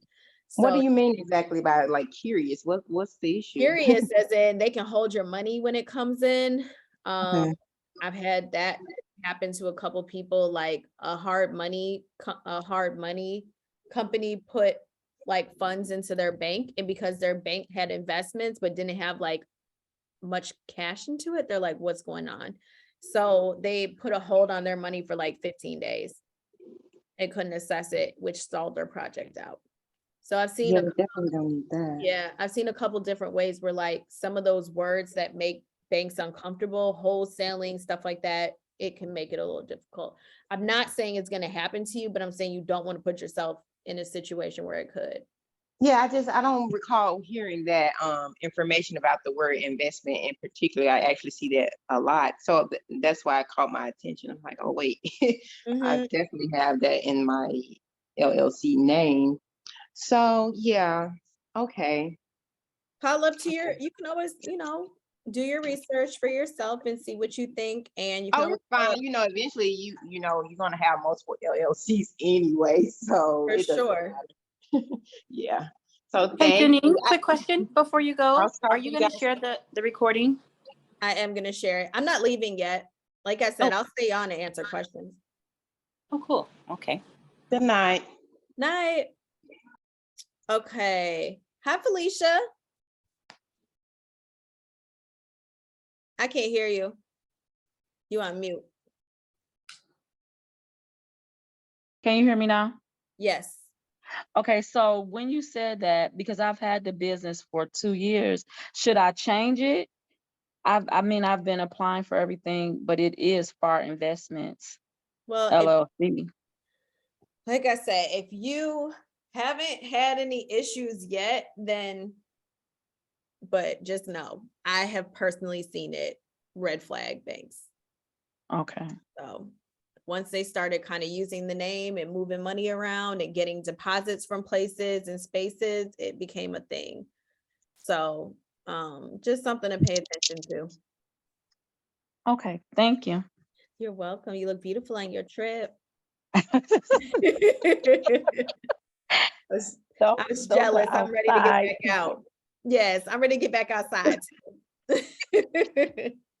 Yes, you can. Thank you. You're welcome. And yes, Daphne had a good point. You can always amend your name and change it on your paperwork with the state. That is an option. Tayana.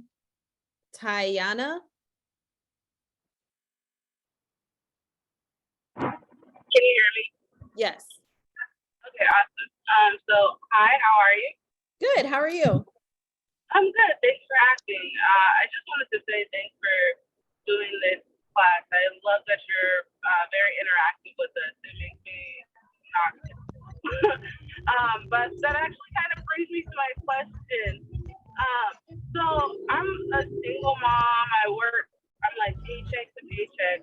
So with somebody in a situation like this where there aren't really a lot of funds, but I'm really interested in real estate, like I have like a good idea of where I want to go and how I'd like to build a portfolio. But with somebody with limited funds, what route would you take into real estate? I would start with Airbnb, because if you do Airbnb, you can use your business credit. So you can build your business credit up, and then you can get corporate, you can get corporate business credit cards and pull the money off to actually start your Airbnb business. That way it won't impact your personal credit or your household. And you would just go ahead. Oh, is that the same funding that you had mentioned earlier? No, you would just build your actual business credit. Like there's cards like Sam's card, which is like a tier 2 or 3. Once you build business credit, you can go to Sam's Club and apply and get like $2,500 to $10,000 on a major credit card. You can pull those funds and go do an Airbnb.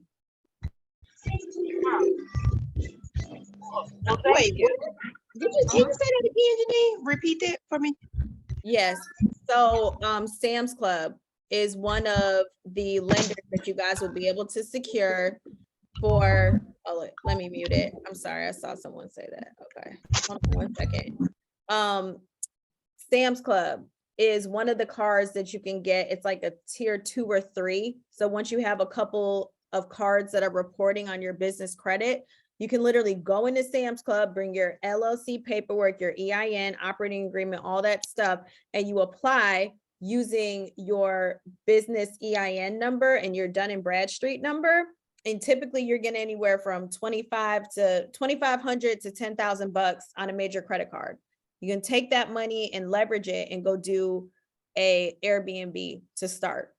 That's where I would start if I was on a limited budget, because now I don't have to really use my household money or my credit. And if you have questions on that, I think my Airbnb replay is available. You can grab that too if you guys are interested. Like I said, I'll drop the link to my replays. A lot of the classes that I already have done are on all these topics. So you can grab one and it will literally walk you through the game on how to get started in it. I even have business credit classes in here too that are just like this. So if you want to start doing business credit and you need help building it, take my class. It's like $50. I teach you every single thing you need in it. It does not take long to build. I would say you could get about like 30-40K in about 60 months in about 2 months, like 60 days. It's a few months. So that's your business credit class on blackgirlsinrealestate.com? Mm-hmm. Yep. And I just dropped the link in the chat too. So feel free, move around, grab a couple classes.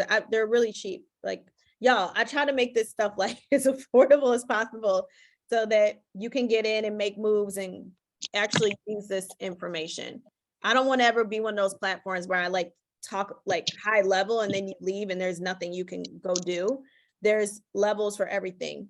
So Airbnb is a really great way, arbitrage, to get in and start making some money that you can use to help, offset costs or to start stacking up money. You get 1, then you get 2, then you get 4, and you just grow from there. But it's a good play. Connell? That's actually my husband's name, but I'll take it. Sorry, that's what I saw. I was like, Connell? That's all right. It's not a girl, it's Sonia. Hey. Hey, how are you? Good. How are you? I'm good. So I don't know if I consider myself an investor. Well, my husband, he owns a property and we have our primary home. And I want to pick up another property. We're renting out the second property and I want to pick up another, but I also want to, possibly fix and flip, or I'm not exactly sure how to enter the market. So I am a worker full time. Mm-hmm. In addition to that, I do have a little bit of money stored away in the 401k, and I could possibly come to the table with, a little bit of money, not much, but a little. Mm-hmm. But I guess my question is, what's the best place to begin? I heard about the Airbnb. Mm-hmm. I heard about the fix and flip, and we also talked about the what's the other one? The mobile home. Mm-hmm. I'm older in age, so the money that I do have, I want to make sure that I'm investing wisely. So I'm somewhat scared there too. Got it. So I would either do. And when I won't have you put your money out on blast, but I would do anywhere from Airbnb to fix and flip or passively investing, like finding someone, like myself, like someone who's an active investor that wants to go out there and chase this and make money from investing in them. Okay. There's people out there just like myself. They're in your market. They will want to have you invest in their stuff. It allows us to move faster. I use investors all the time because it puts me in a position where I can do more deals. And then I'm just responsible. Like I'm responsible for paying those people back out. So if I had to pay it. So what is the minimum of investing, if there is a minimum? There's not necessarily a minimum, like Boxable. Like, I don't know if you guys have heard about Boxable. I try to talk about Boxable a lot. They're a really, really cool platform where they're working for like affordable housing. So it's like a box that like unfolds and it sets up in like an hour. Boxable is $1,000 right now to invest in before their IPO. So you could do REITs, you could do like companies like that.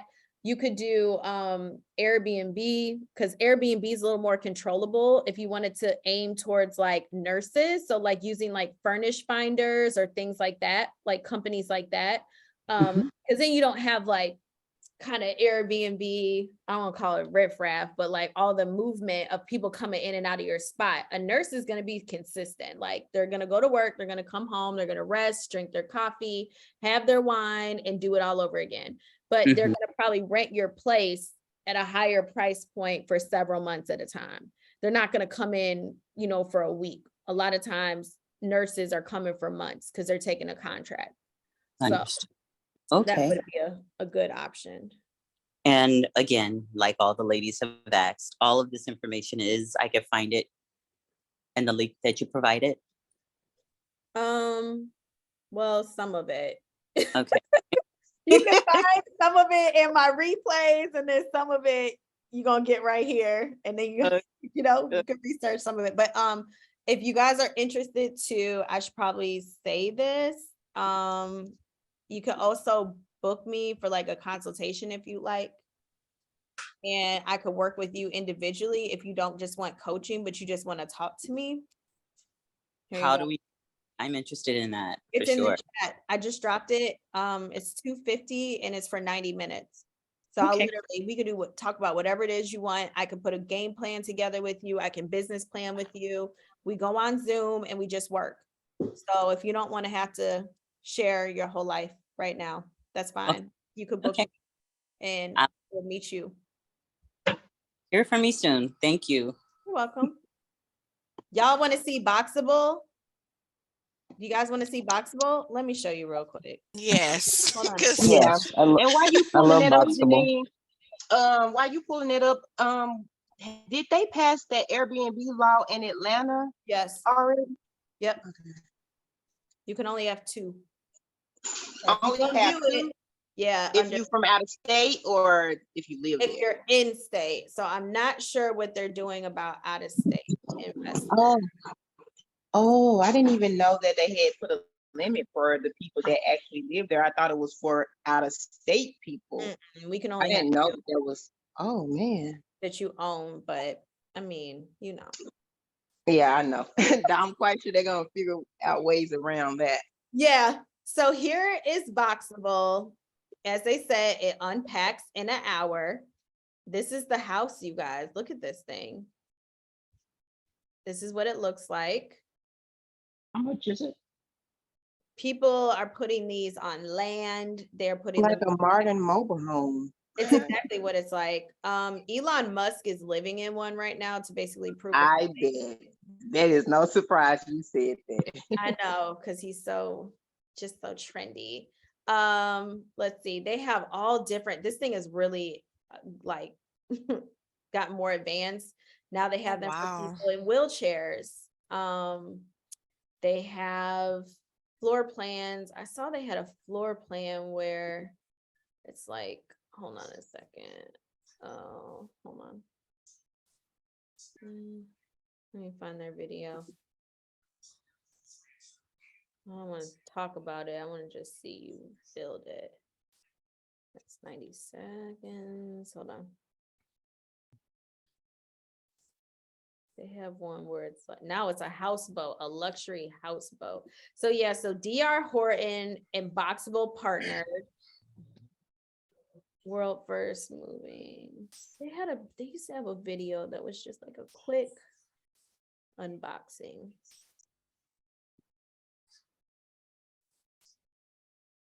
Let me see what this is. Boxable has now completed about a third of its U.S. federal government contract for over 150 casinos. They are churning out houses at a rate of about 1 to 2 a day and should soon be ready to get to work on the over 50,000 commercial orders for casinos.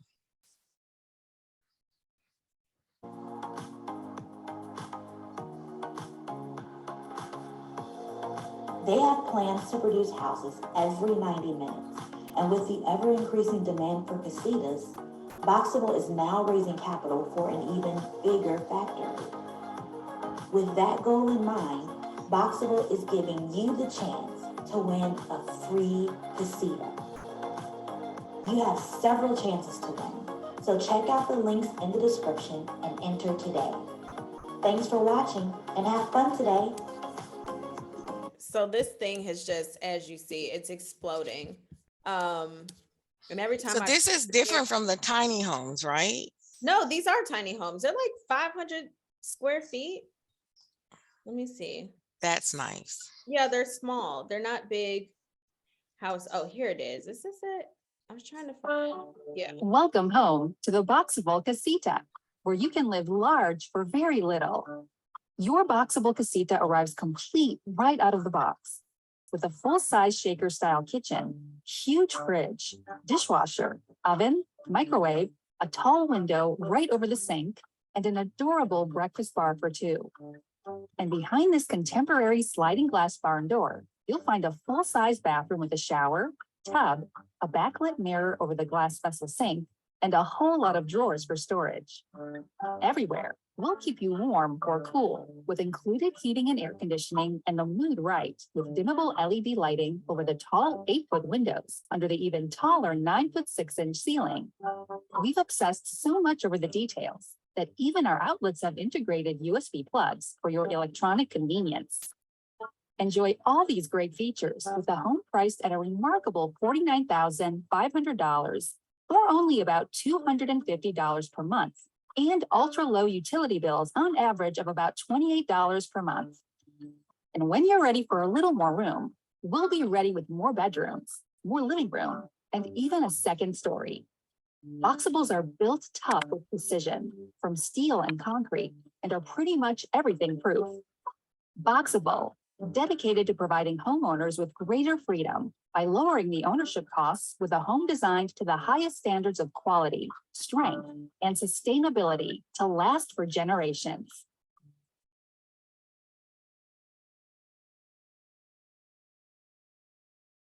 Crazy, right? For 50,000 bucks. And you can do payment plans. Y'all, they have it all. So you just click, you can, put your name in, you reserve it.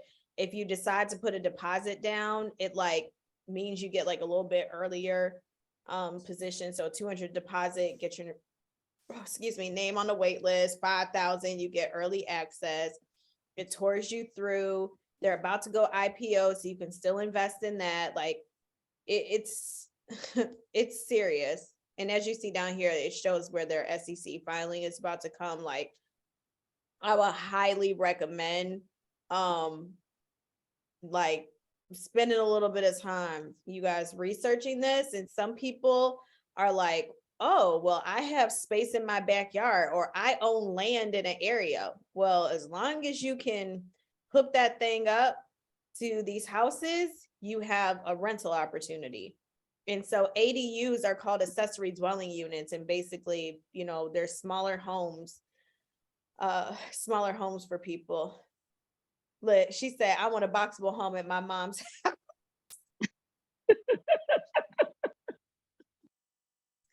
Woo! So there's a lot of stuff that's going on in real estate, and it's so important, that we're paying attention and we're researching and we're looking at where we're putting our money. Because if you didn't come here and you never heard of Boxable, the rest of us, we're buzzing about Boxable. You just missed out. And 50K might be right in your price range. You might be like, oh, I could do that. I could put a payment plan together for a $50,000 house. Some people even need to live in stuff like this. I think these are dope. I wouldn't see why. If you're by yourself, you don't want a big house, you want something affordable, you want to travel and go live free, you have a Boxable. You have a Boxable and go live in Bali half the year. Like, it gives you options. $28 a month for utilities. I would love that. I Please, know that's right. somebody give me that. This house is not bad. It's just so many cool things. Yep, a little community of them. I agree. What other questions do you guys have? I have a question. Oh, you go ahead. And can I ask a question? Okay, wait. Who said that? Someone said, I have a question. They're really nice. It was me. Okay. Oh, that was both of us. Okay, I'll let you go first. My name is Regina. I'll go after. Okay, so Okay. you can go after them. I'm sorry. Are you fine? Just really quickly. So I'm kind of working like I'm all over the place. And so I pretty much have everything that you have like said, like to kind of get started, but a business plan. So I'm kind of like limited on funds, and I am working towards like building my business credit more. But I know that I need a business plan. And so I did mention B plans. I'm going to drop the link, bplans.com. I'm okay. it right here. And that is a fantastic resource to grab business plans for really any type of business. Okay. Also Fiverr. Yeah, but with Fiverr, you want to write your business plan. You want a little guidance along the way, but you need like a little form. I don't know. I'm sick of Fiverr. It's just me. Sick of them right now. Okay. Now one more question. I know we're talking about real estate, but where's the good? Because I'm here in North Carolina, and so when you was telling them that like homes and stuff are pretty much cheap here, it really is. And I'm like right in the area that I stay in, and it's a lot of empty homes. So, but I don't see a lot of land. Like, where is a good area that you could find land like in the South? I mean, I don't ever really struggle to find land. Do you look on Zillow? Zillow, you could just put in lots and it'll pull up lots of land. You can filter Zillow, like, or if you're an agent, you can even put in that you're just looking for land or lots. But a lot of stuff is just right on there. You type in your zip code or the big, major city, put in lots, and it'll pull that information up for you. Oh, okay. No, I'm not an agent, but I'm just trying to go around being an agent, just seeing I could just get in like this. Yeah, you can. Thank you.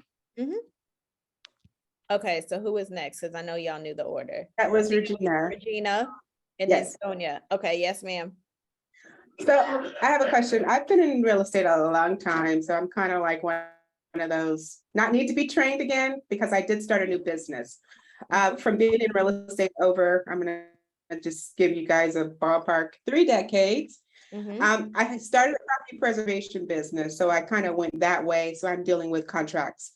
But my real estate, I'm really trying to get real estate after the crash, kind of like, so my point, Detroit and Chicago, I'm from Detroit, so I went back recently, and there's a lot of opportunities there. I do want to invest there, but I do need help. You mentioned that you would assist with purchasing or buying or all that. How does that work with your program? It's pretty much the same. Well, okay. If you don't want any coaching and you just want assistance with like deal analysis, like looking at a deal, running the numbers, making sure that it's what you're really looking for, that cost is $3,500 with me. And then we're just only looking at deals. So you're sending me it, we're running numbers, you're pulling comps, and we do it that way. But if you do want coaching, then it would be the $10K. But there's also like a lot of land banks around those areas too that are accessible. But with land banks, you are having to make sure that you have a general contractor, you're bidding, you got to put your whole outfit together in order to get some of those properties. I like Chicago better. I'm from Chicago. I feel like you could get your return of investment faster. I know Detroit is popular right now because the real estate is so cheap, but it is one of those markets, like gentrification is slowly coming, but you have to kind of like be willing to hold it for a minute. to see those returns. So you just need to kind of look around at the area that you want to plant your money in out there. But to me, Chicago, I'm looking at some multi-units right now. I have several offers in this week for properties and I'm like, fingers crossed, I hope I can get them. Because there's, you know, there's a higher rental opportunity. People still live in Chicago and So let me ask you, do you partner? Do you help with if I just got funding. So Funding Grow, this is my first meeting with you guys, so I didn't even know that you guys knew about Funding Grow, but I've gotten, I think, like $60,000 in business credit from Funding Grow, which is attached to my business, which I could still use for anything else. But do you partner with helping purchase, or do you just, is that an option that you guys do, or no? You guys just help us with finding funding, making sure we have the funding, and then we can basically solidify the deal with your help or with that. Okay. Yeah, I mean, that's the route I prefer to take. I do deals with some people, like a few of my students I'm doing a few things with. Right now, the girls that I'm investing with the most are the ones that are coming through my Builder Bay program. Because I'm actually teaching them how to build a house and like develop and fix and flip. So it's like a year program that we're doing. And we all basically brought 15K to the table. I'm facilitating the projects and then paying the returns back out from the projects.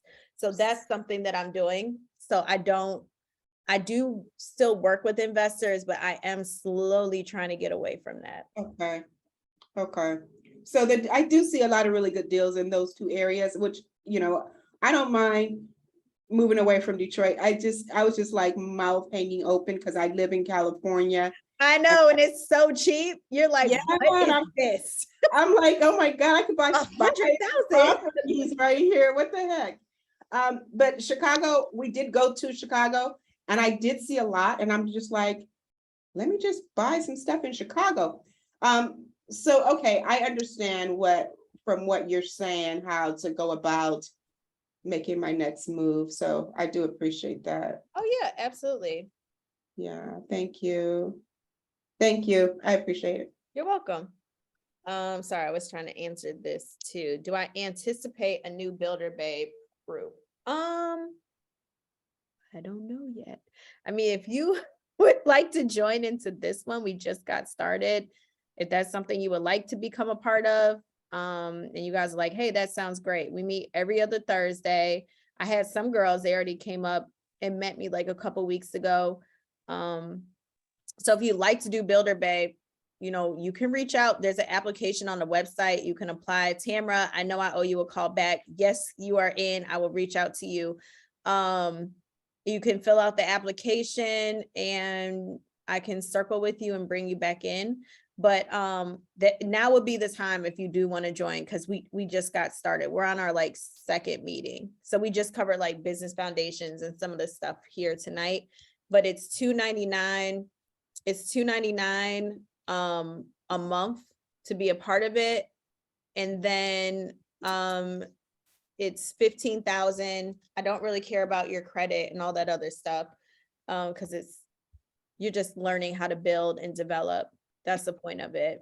And then it's like our own little sisterhood. It's really fun. I just don't know if I'll do it again just because I don't know yet. We just got started. So it's kind of one of my pilot programs. Y'all faces when you look at me sometimes like, girl, Debbie, I could see your face just so you know. Debbie like, she better do another one because I'm gonna slap her. She does nothing.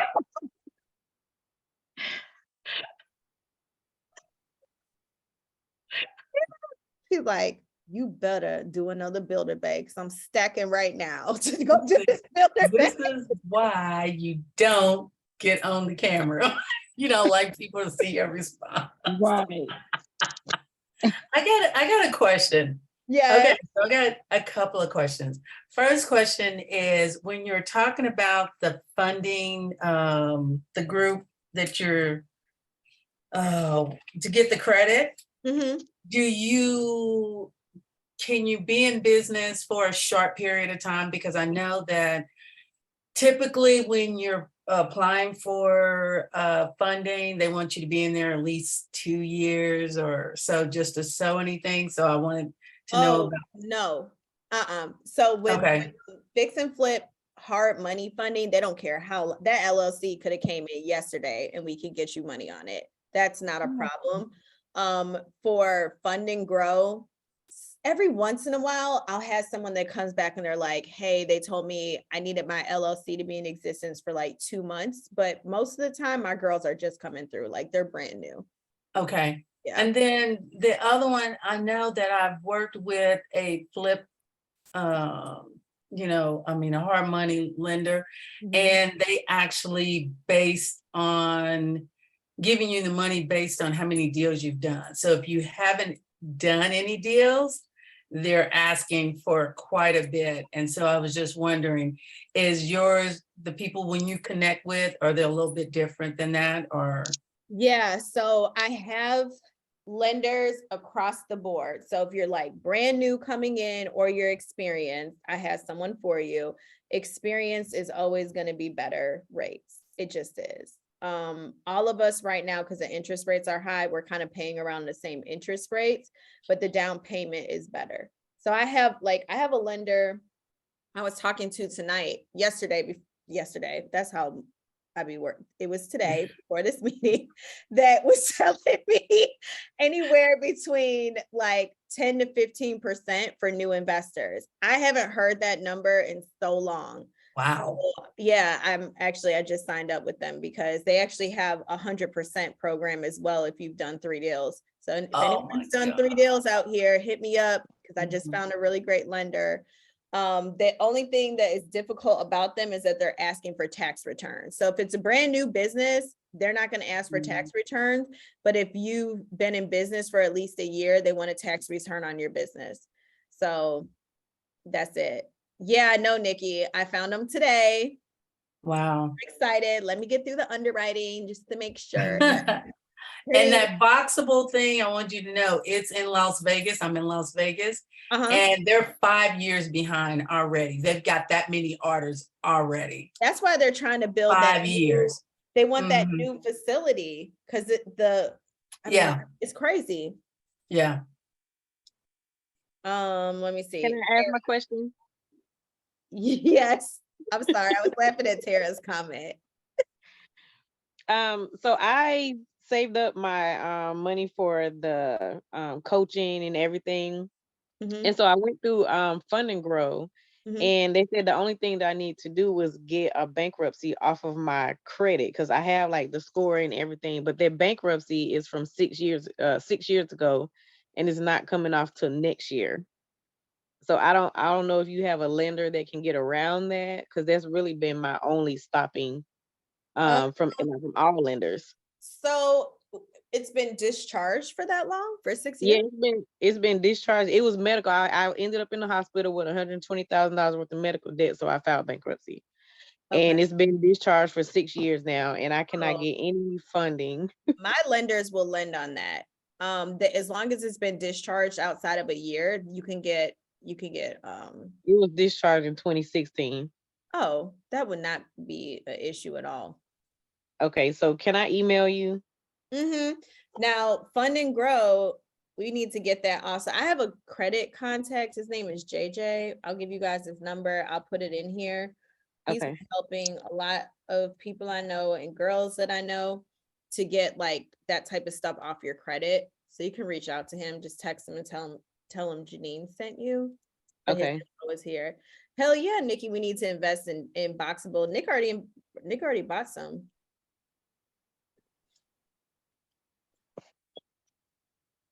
Oh, thank you, Alicia. And Tara, Tara said, I'm sitting here like, don't play because we need to do another base so I can get my funds together. I get it. I've heard that a lot. Like, you're going to do it.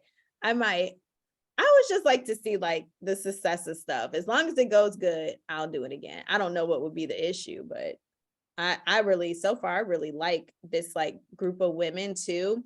everybody's got like federal government backgrounds and military and nurses. Like it's just like a really cool group of women. And I'm excited to work with them.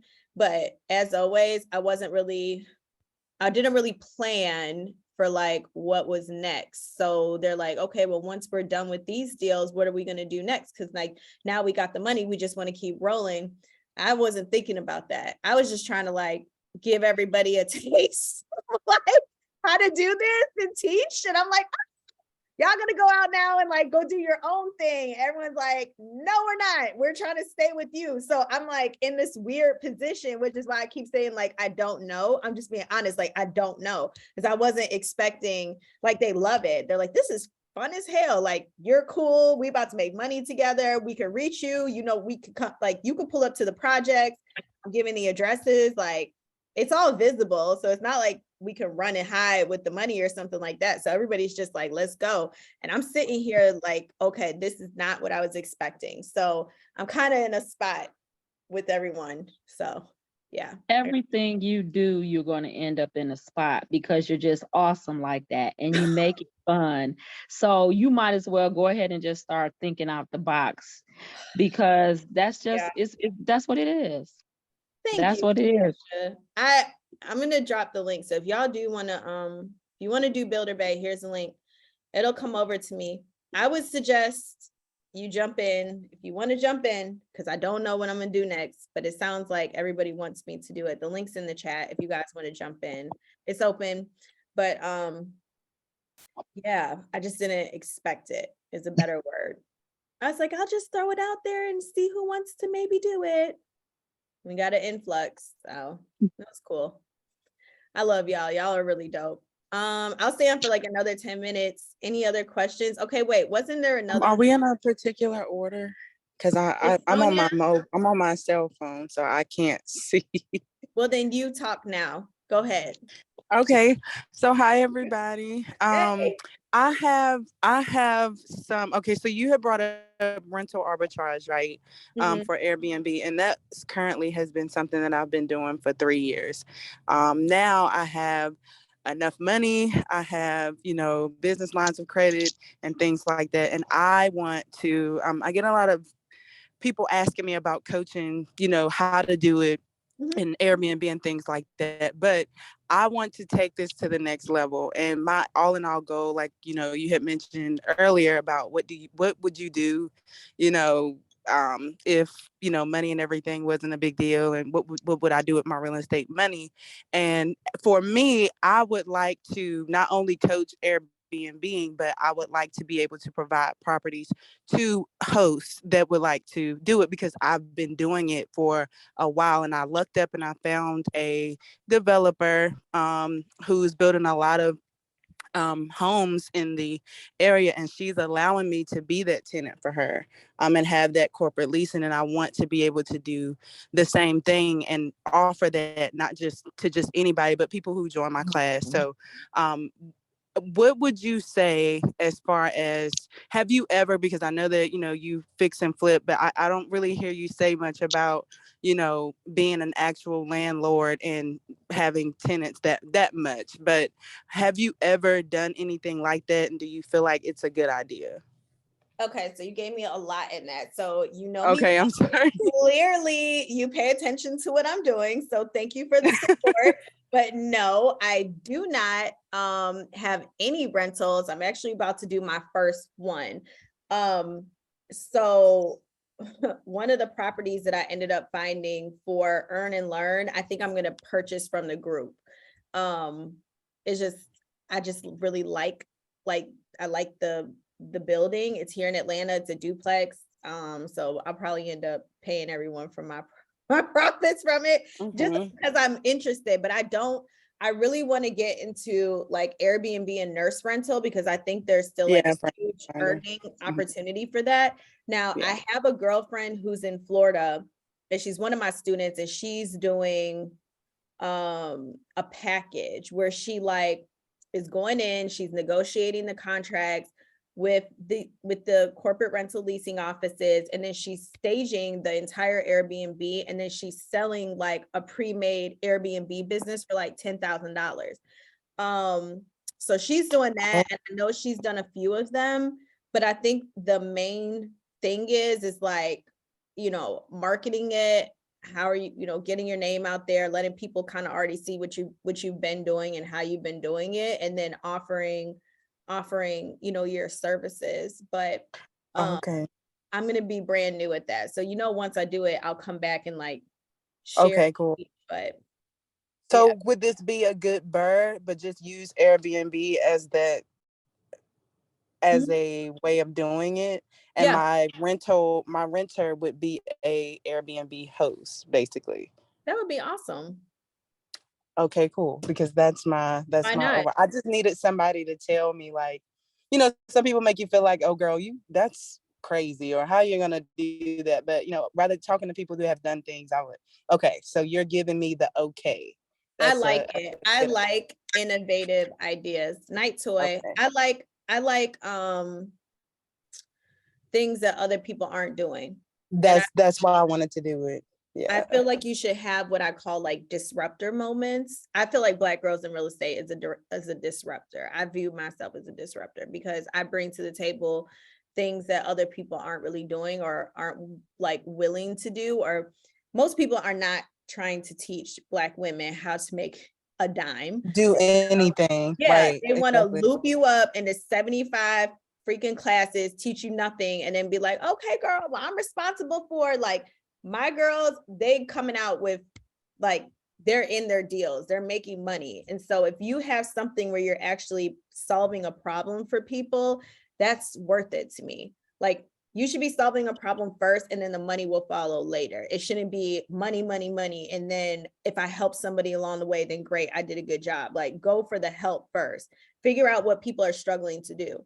When you figure out what they're struggling to do and you can reposition them and say, hey, I've been doing Airbnb arbitrage for 10, 15 years. I'm gonna give you the recipe. I'm gonna put you in business. I'm gonna show you how to do it. And then you do all that stuff. That's where the money comes in. Okay. That's how I look at stuff. So I think it's a great idea. All right. Thank you. So I'll be chatting with you. I'm gonna book a consultation and we'll chat more. Okay. Thank you. You're welcome. Hi, Janine. I think I was next. I'm not sure. I don't know if I cut anybody. Shelda. Hey. Hi. Hi. Okay. So, oh my gosh, I've been like patiently waiting, but a couple of my questions have been answered based on what the other ladies have asked. Mm-hmm. So, okay, just basically like starting to piggyback off of what you just said with the young lady that you know that's doing the, I guess the package deal. Mm-hmm. It's so funny that you say that because my husband is a travel nurse, and I thought about the same thing as far as like for travel nurses, but I don't even know where to start. Like, I have the cash on hand. I don't have like the business or the LLC or anything like that. I have a good credit score, but I don't know like where to start with. And he's basically trusting me with like the money that he's like traveled and made. He's like, hey, here, this is what I have. I trust you to like start something to like make more money with it. But I have no clue where to start. And I know earlier you spoke a little about like the Airbnb. I was looking into like corporate leasing. So yeah, I know that's a lot. I'm sorry, I talk fast. No, it's all good. I'm a long-winded speaker as well. I like tell like my story, and then my husband's like, can you please get to the point? And also, he doesn't think I'm funny either. I think I'm funny. No. He doesn't think I'm funny. So you know how that goes. Story of my life. Oh my gosh. But yes, so I've been like following you at we met at like in Charlotte at the Black Girls in Real Estate tour. And awesome. It was amazing. And he bought me the tickets. I don't know if you remember, I was the last one to speak and he surprised me with tickets. Yeah, so like I've been following and just trying to like figure out like which direction to go into. Cause I can't like, I know you said like, I'm more of like an aggressive, I guess, risk taker, but I don't know. I don't know like where to start. Because I don't have the business, the LLC, anything. I just have like a personal credit, cash. Here's what I could tell you that you could do. So I am not the best resource for your Airbnb like aspirations. If you want to do Airbnb and you want like a really, really good private coach, I would reach out to Priscilla Williams. She's the person who I partner with for it because she's just good and she's doing it, and she's a nurse. Like she's in like an oncology director, something crazy like that. She's bomb. Right. So I can put you in contact with her if you want to reach out to me if you're looking for like a private situation. I can tell you this too, if you just want to connect and you want to do like that 90-minute consultation where I can show you how to build at least the business credit, we can meet and do that. But I also have classes on here for $50 in the replay too, you could take and follow. So it's wherever you want to come in at, but I'll tell you, I'm not going to be your Airbnb girl. Like that is Priscilla, hands down. And again, she's somebody that I would give my money to if you really want to do it, because the way that she teaches it, it's going into partnership with the leasing companies instead of like a lot of people when they do Airbnbs, they're trying to sneak in, right? They're trying to sneak in the building.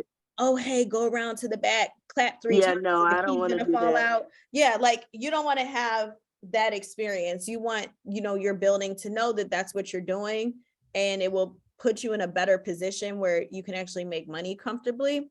So I would highly recommend her. She's really good.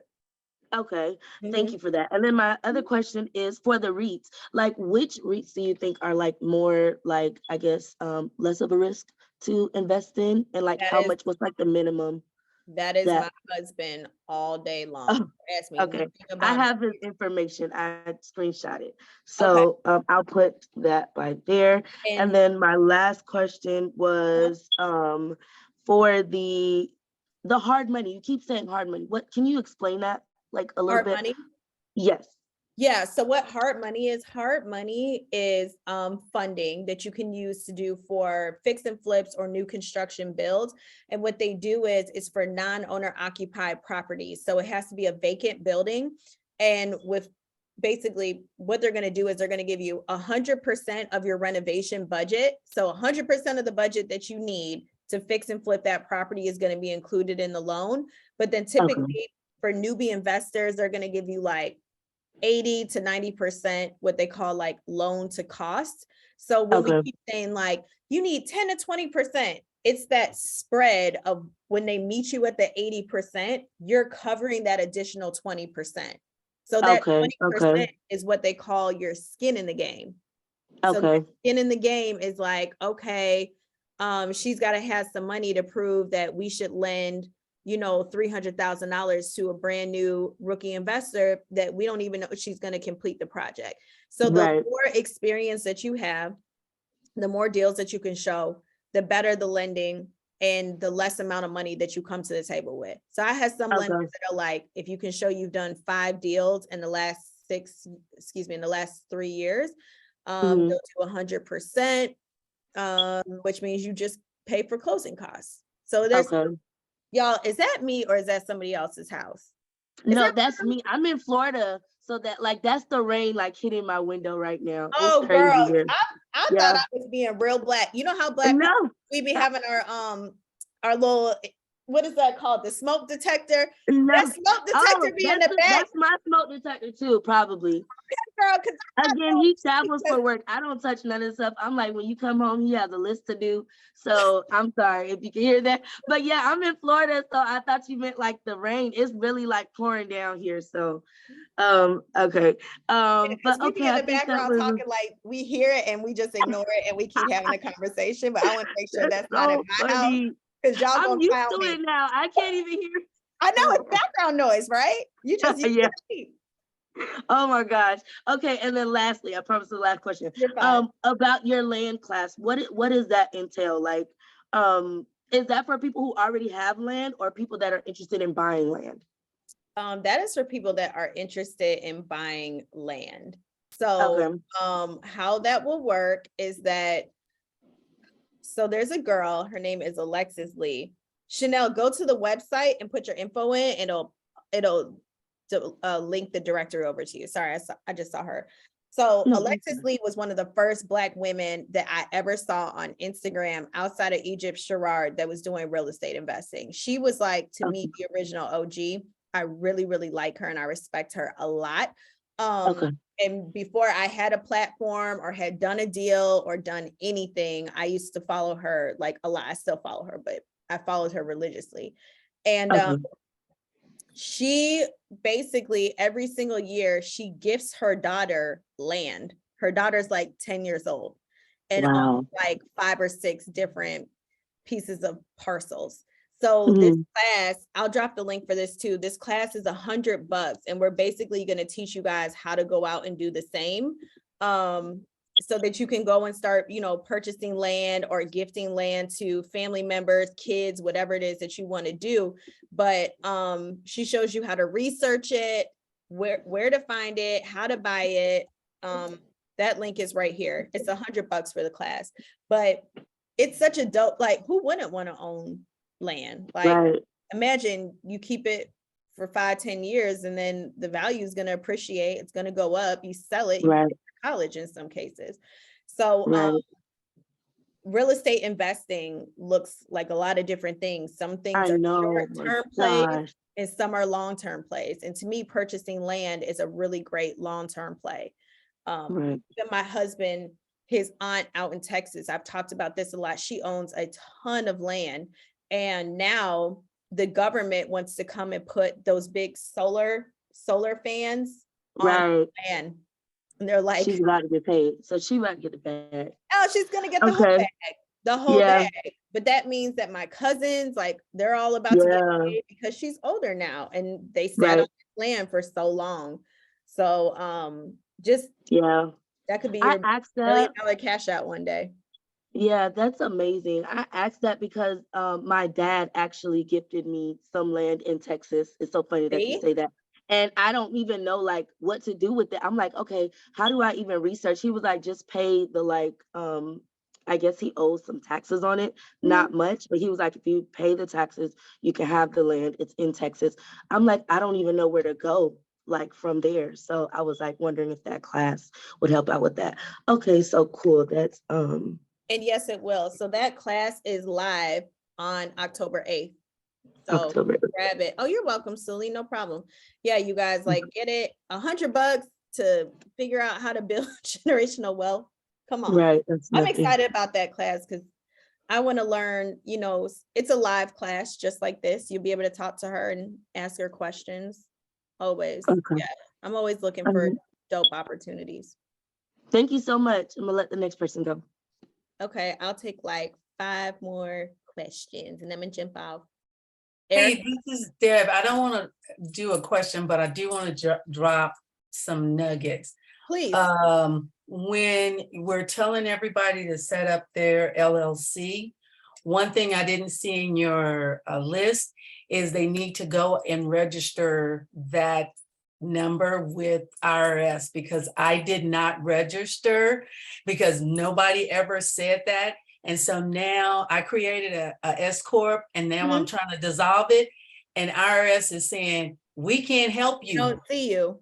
And we don't see you. And so the state of Missouri is saying, you're going to have to still just keep paying for this LLC. I mean, this S Corp that you got, because we can't dissolve it because you haven't registered. So now either I'm gonna have to register this year and figure out what kind of penalties and everything. So please add that on there because nobody ever told me. And I've had this S Corp for 2 years. That's a good gem. That's a very good gem. I Okay. Yay.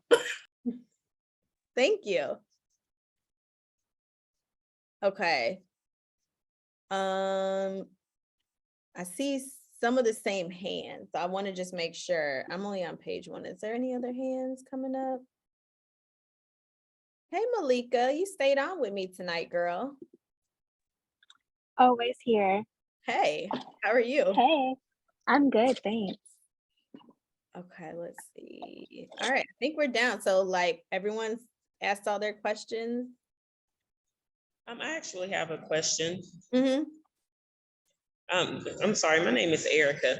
So I had a question. So I have 4 buy and holds right now, and I just acquired 4 units for Airbnb. So we're jump starting those. but I want to get into fix and flips. I'm sorry, I'm gonna turn my camera on. This is sorry. I like to be look, on. my hair got all crazy. Sorry, I'm at work. That's okay. And so I'm thinking, so I want to get into fix and flip, but I really need someone to hold my hand because I obviously still work in corporate America and it's not really my forte. I mean, I've done my research. I kind of sat on my couch like you did and I did my research and everything. So I know quite a bit about it, but I really need someone to hold my hand with that because it's just, that's not what I do. So because I need to know, would it benefit me to continue to have my buy and holds? Plus I just acquired a fifth one. But I want to keep the fifth one. It's personal value. Do I sell those? Do I keep them? And also, they're not in my business name.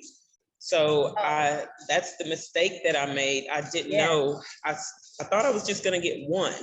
And God blessed me with 4. I got 4 in 1 year.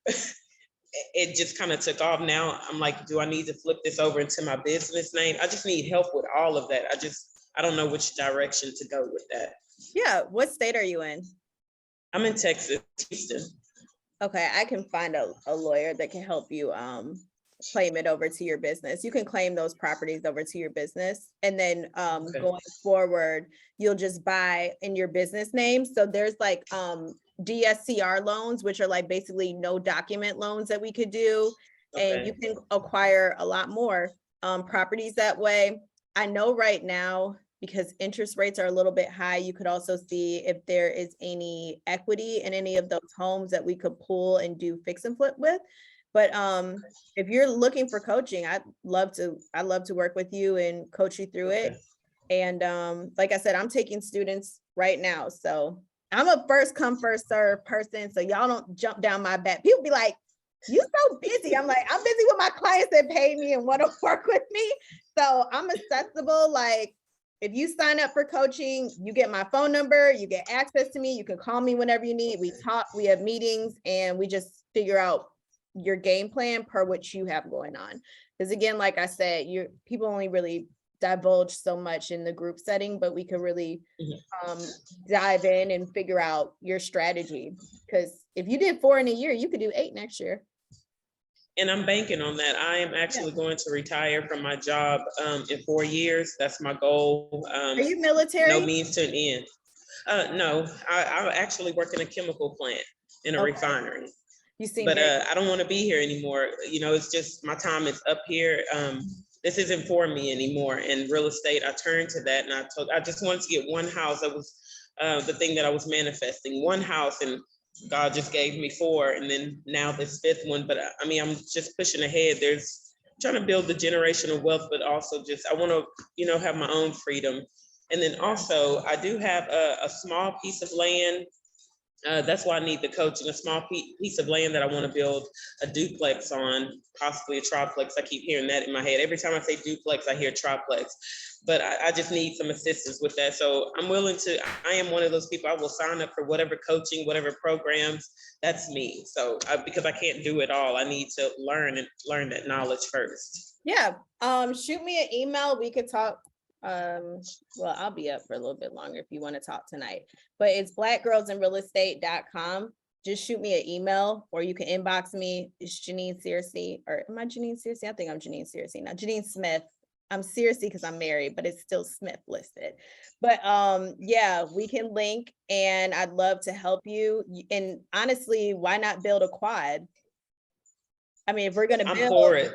If we're gonna build, let's build. I mean, you want to put yourself in a position to get the highest and the biggest. So let's look at the zoning. Can you do commercial? Can you do mixed use? Can you do only residential? If you can do residential here is zoned as R4. So basically you can go up to a 4-unit property. But if it's a commercial property, we can go 5 and up. You could put, depending on where the land is, we could do a business downstairs. You could do Airbnb units upstairs. I mean, there's so much.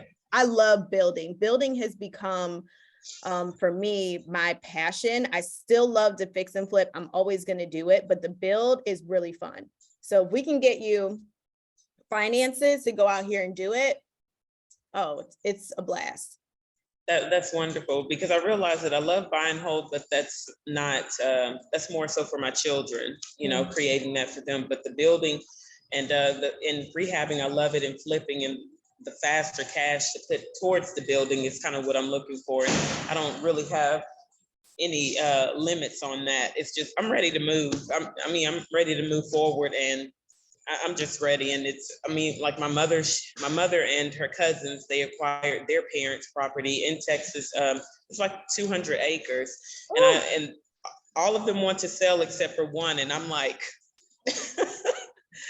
I was like, you can sell to me. I mean, because it's just, yeah, like even if you could get a land loan, there's a such thing as land loan. So you could literally just buy the land from them and hold it until you're ready to develop or build it. And you may not even have to like develop it. Like if you wanted to keep it and wait for somebody to come in and want to do like some $1 million development, again, depending on location, that's a huge play. You could just hold it and pay taxes on it until you're ready to do something dope. There's a lot of stuff you can do with land. You just have to know what it's zoned for and what you can use it for. But that's my forte, speaking my language. That's great, because in that area, timber is very popular, and so a company did give them an offer of planting timber and growing. And you know how that system works. And I do. They're not quite business savvy, so a lot of them were like, no. Like, so what? Listen, here's the play. Do you know you can lease that land? You can lease it to them. So like if they want to grow Christmas trees, they want to grow, you know, timber to build, they want like paper plants, they could rent that land for like 100 freaking years and let them move their business onto it, and they get paid. And if you're smart, okay, I'm going to rent the land and I want some of your profits. So now you can like, tie yourself into the business. Like there's, girl, I would love to work with you. This sounds fun. This is like up my alley. I'm like, please call me. I was like, oh my gosh, I really need to, you know, I'm going to go on the live because I need to ask her this. I need some coaching. So yes, I will be in contact. And I'm sorry, once again, my name is Erica. I'm about to direct send you my number. Okay. I love projects like this. So this is my line. Text me after this. We'll talk, because I love stuff like this. This is like my jush. So yeah. Check your chat. It's in there. Yes, I did get it. Thank you so much. And this was so informative. I feel like even though I've been kind of out there, we still can receive more knowledge. And this is always great. And I love to see Black women doing it. I absolutely love that. Thank you. I work in an industry. I'm the only female here. Because you're gangster. That's why I asked you if you were military. But some people say I should have went, but I feel like I am a gangster. I mean, I'm doing it. I'm a single mother. I have 5 kids, and I'm doing it. And I would like for someone to try to stop me. For real. So that's kind of how I am. I like it. When you were talking to me, you were like, I was like, oh, she might be military. I have a lot of military women. So I was like, oh, this is another one. I got it. She's like, this is what's happening. This is what I'm doing. Don't play with me. Got it. I was like, all right, people say I come off that way. You I'm do. like, no, I don't. I'm really soft. They're like, no, you're not. No, I don't get that vibe. That's okay. We're gonna have fun. I love working with people like you. That's fun. So yeah, my number. Wonderful. Text me, call me when we jump off, and I love to talk to you. Okay, that would be great. Thank you so much for the information, and y'all have a blessed one, ladies. You too. All right, y'all. I love stuff like that. I get excited for you ladies when y'all be having like little dope stuff in your back pocket like that. Like, oh, I have land. I have this. I'm like, let's develop it. What are we doing? Let's grow. So, you know, again, even if that's not you tonight, and this is the first time you've heard any of this stuff, and you're just like, okay, I really want to start somewhere, like start getting your business plan together, start putting your funding together, start getting your credit. Like, again, I didn't get to start off like Erica. Erica's in a great spot, but I even share with y'all tonight, I was broke, busted. I was not disgusted, but I was broke and busted. So, you know, the glow up is a real thing, and there's a lot of stuff that you can do to start preparing. And it's just about getting in the room and making sure that you're staying connected to us. So if you guys like this is what we do in CEO Society. I talk to y'all and we coach and we put stuff together and we just make it happen. So I'm here for all of it. Thank you guys very, very much for tonight. I enjoyed you all. If there's anything I can do for you, please, you know how to reach me. I promise, I swear to God, I don't ignore anybody. So if everyone reaches out, I will do my best to get back to you guys in an orderly time. Debbie, your face gave me life all night tonight. Thank you. And all my students on here, I love y'all. Erica, I'm excited to work with you guys. I'll send out this replay and all the resources are in the chat. So hopefully you guys grabbed everything. But this is it. So This was awesome. I'll do more free stuff so you guys can jump in the room. All right. You are a steward, girl, and we are truly blessed, and you just Thank don't you. know. You are a steward walking in Christ, and that's what I was telling everybody. So it's a blessing. Thank you so you. much. True blessing. Thank you, Thank you, Janine. Janine. Really blessed. Thank you, guys. thank you. I Thank you. appreciate you.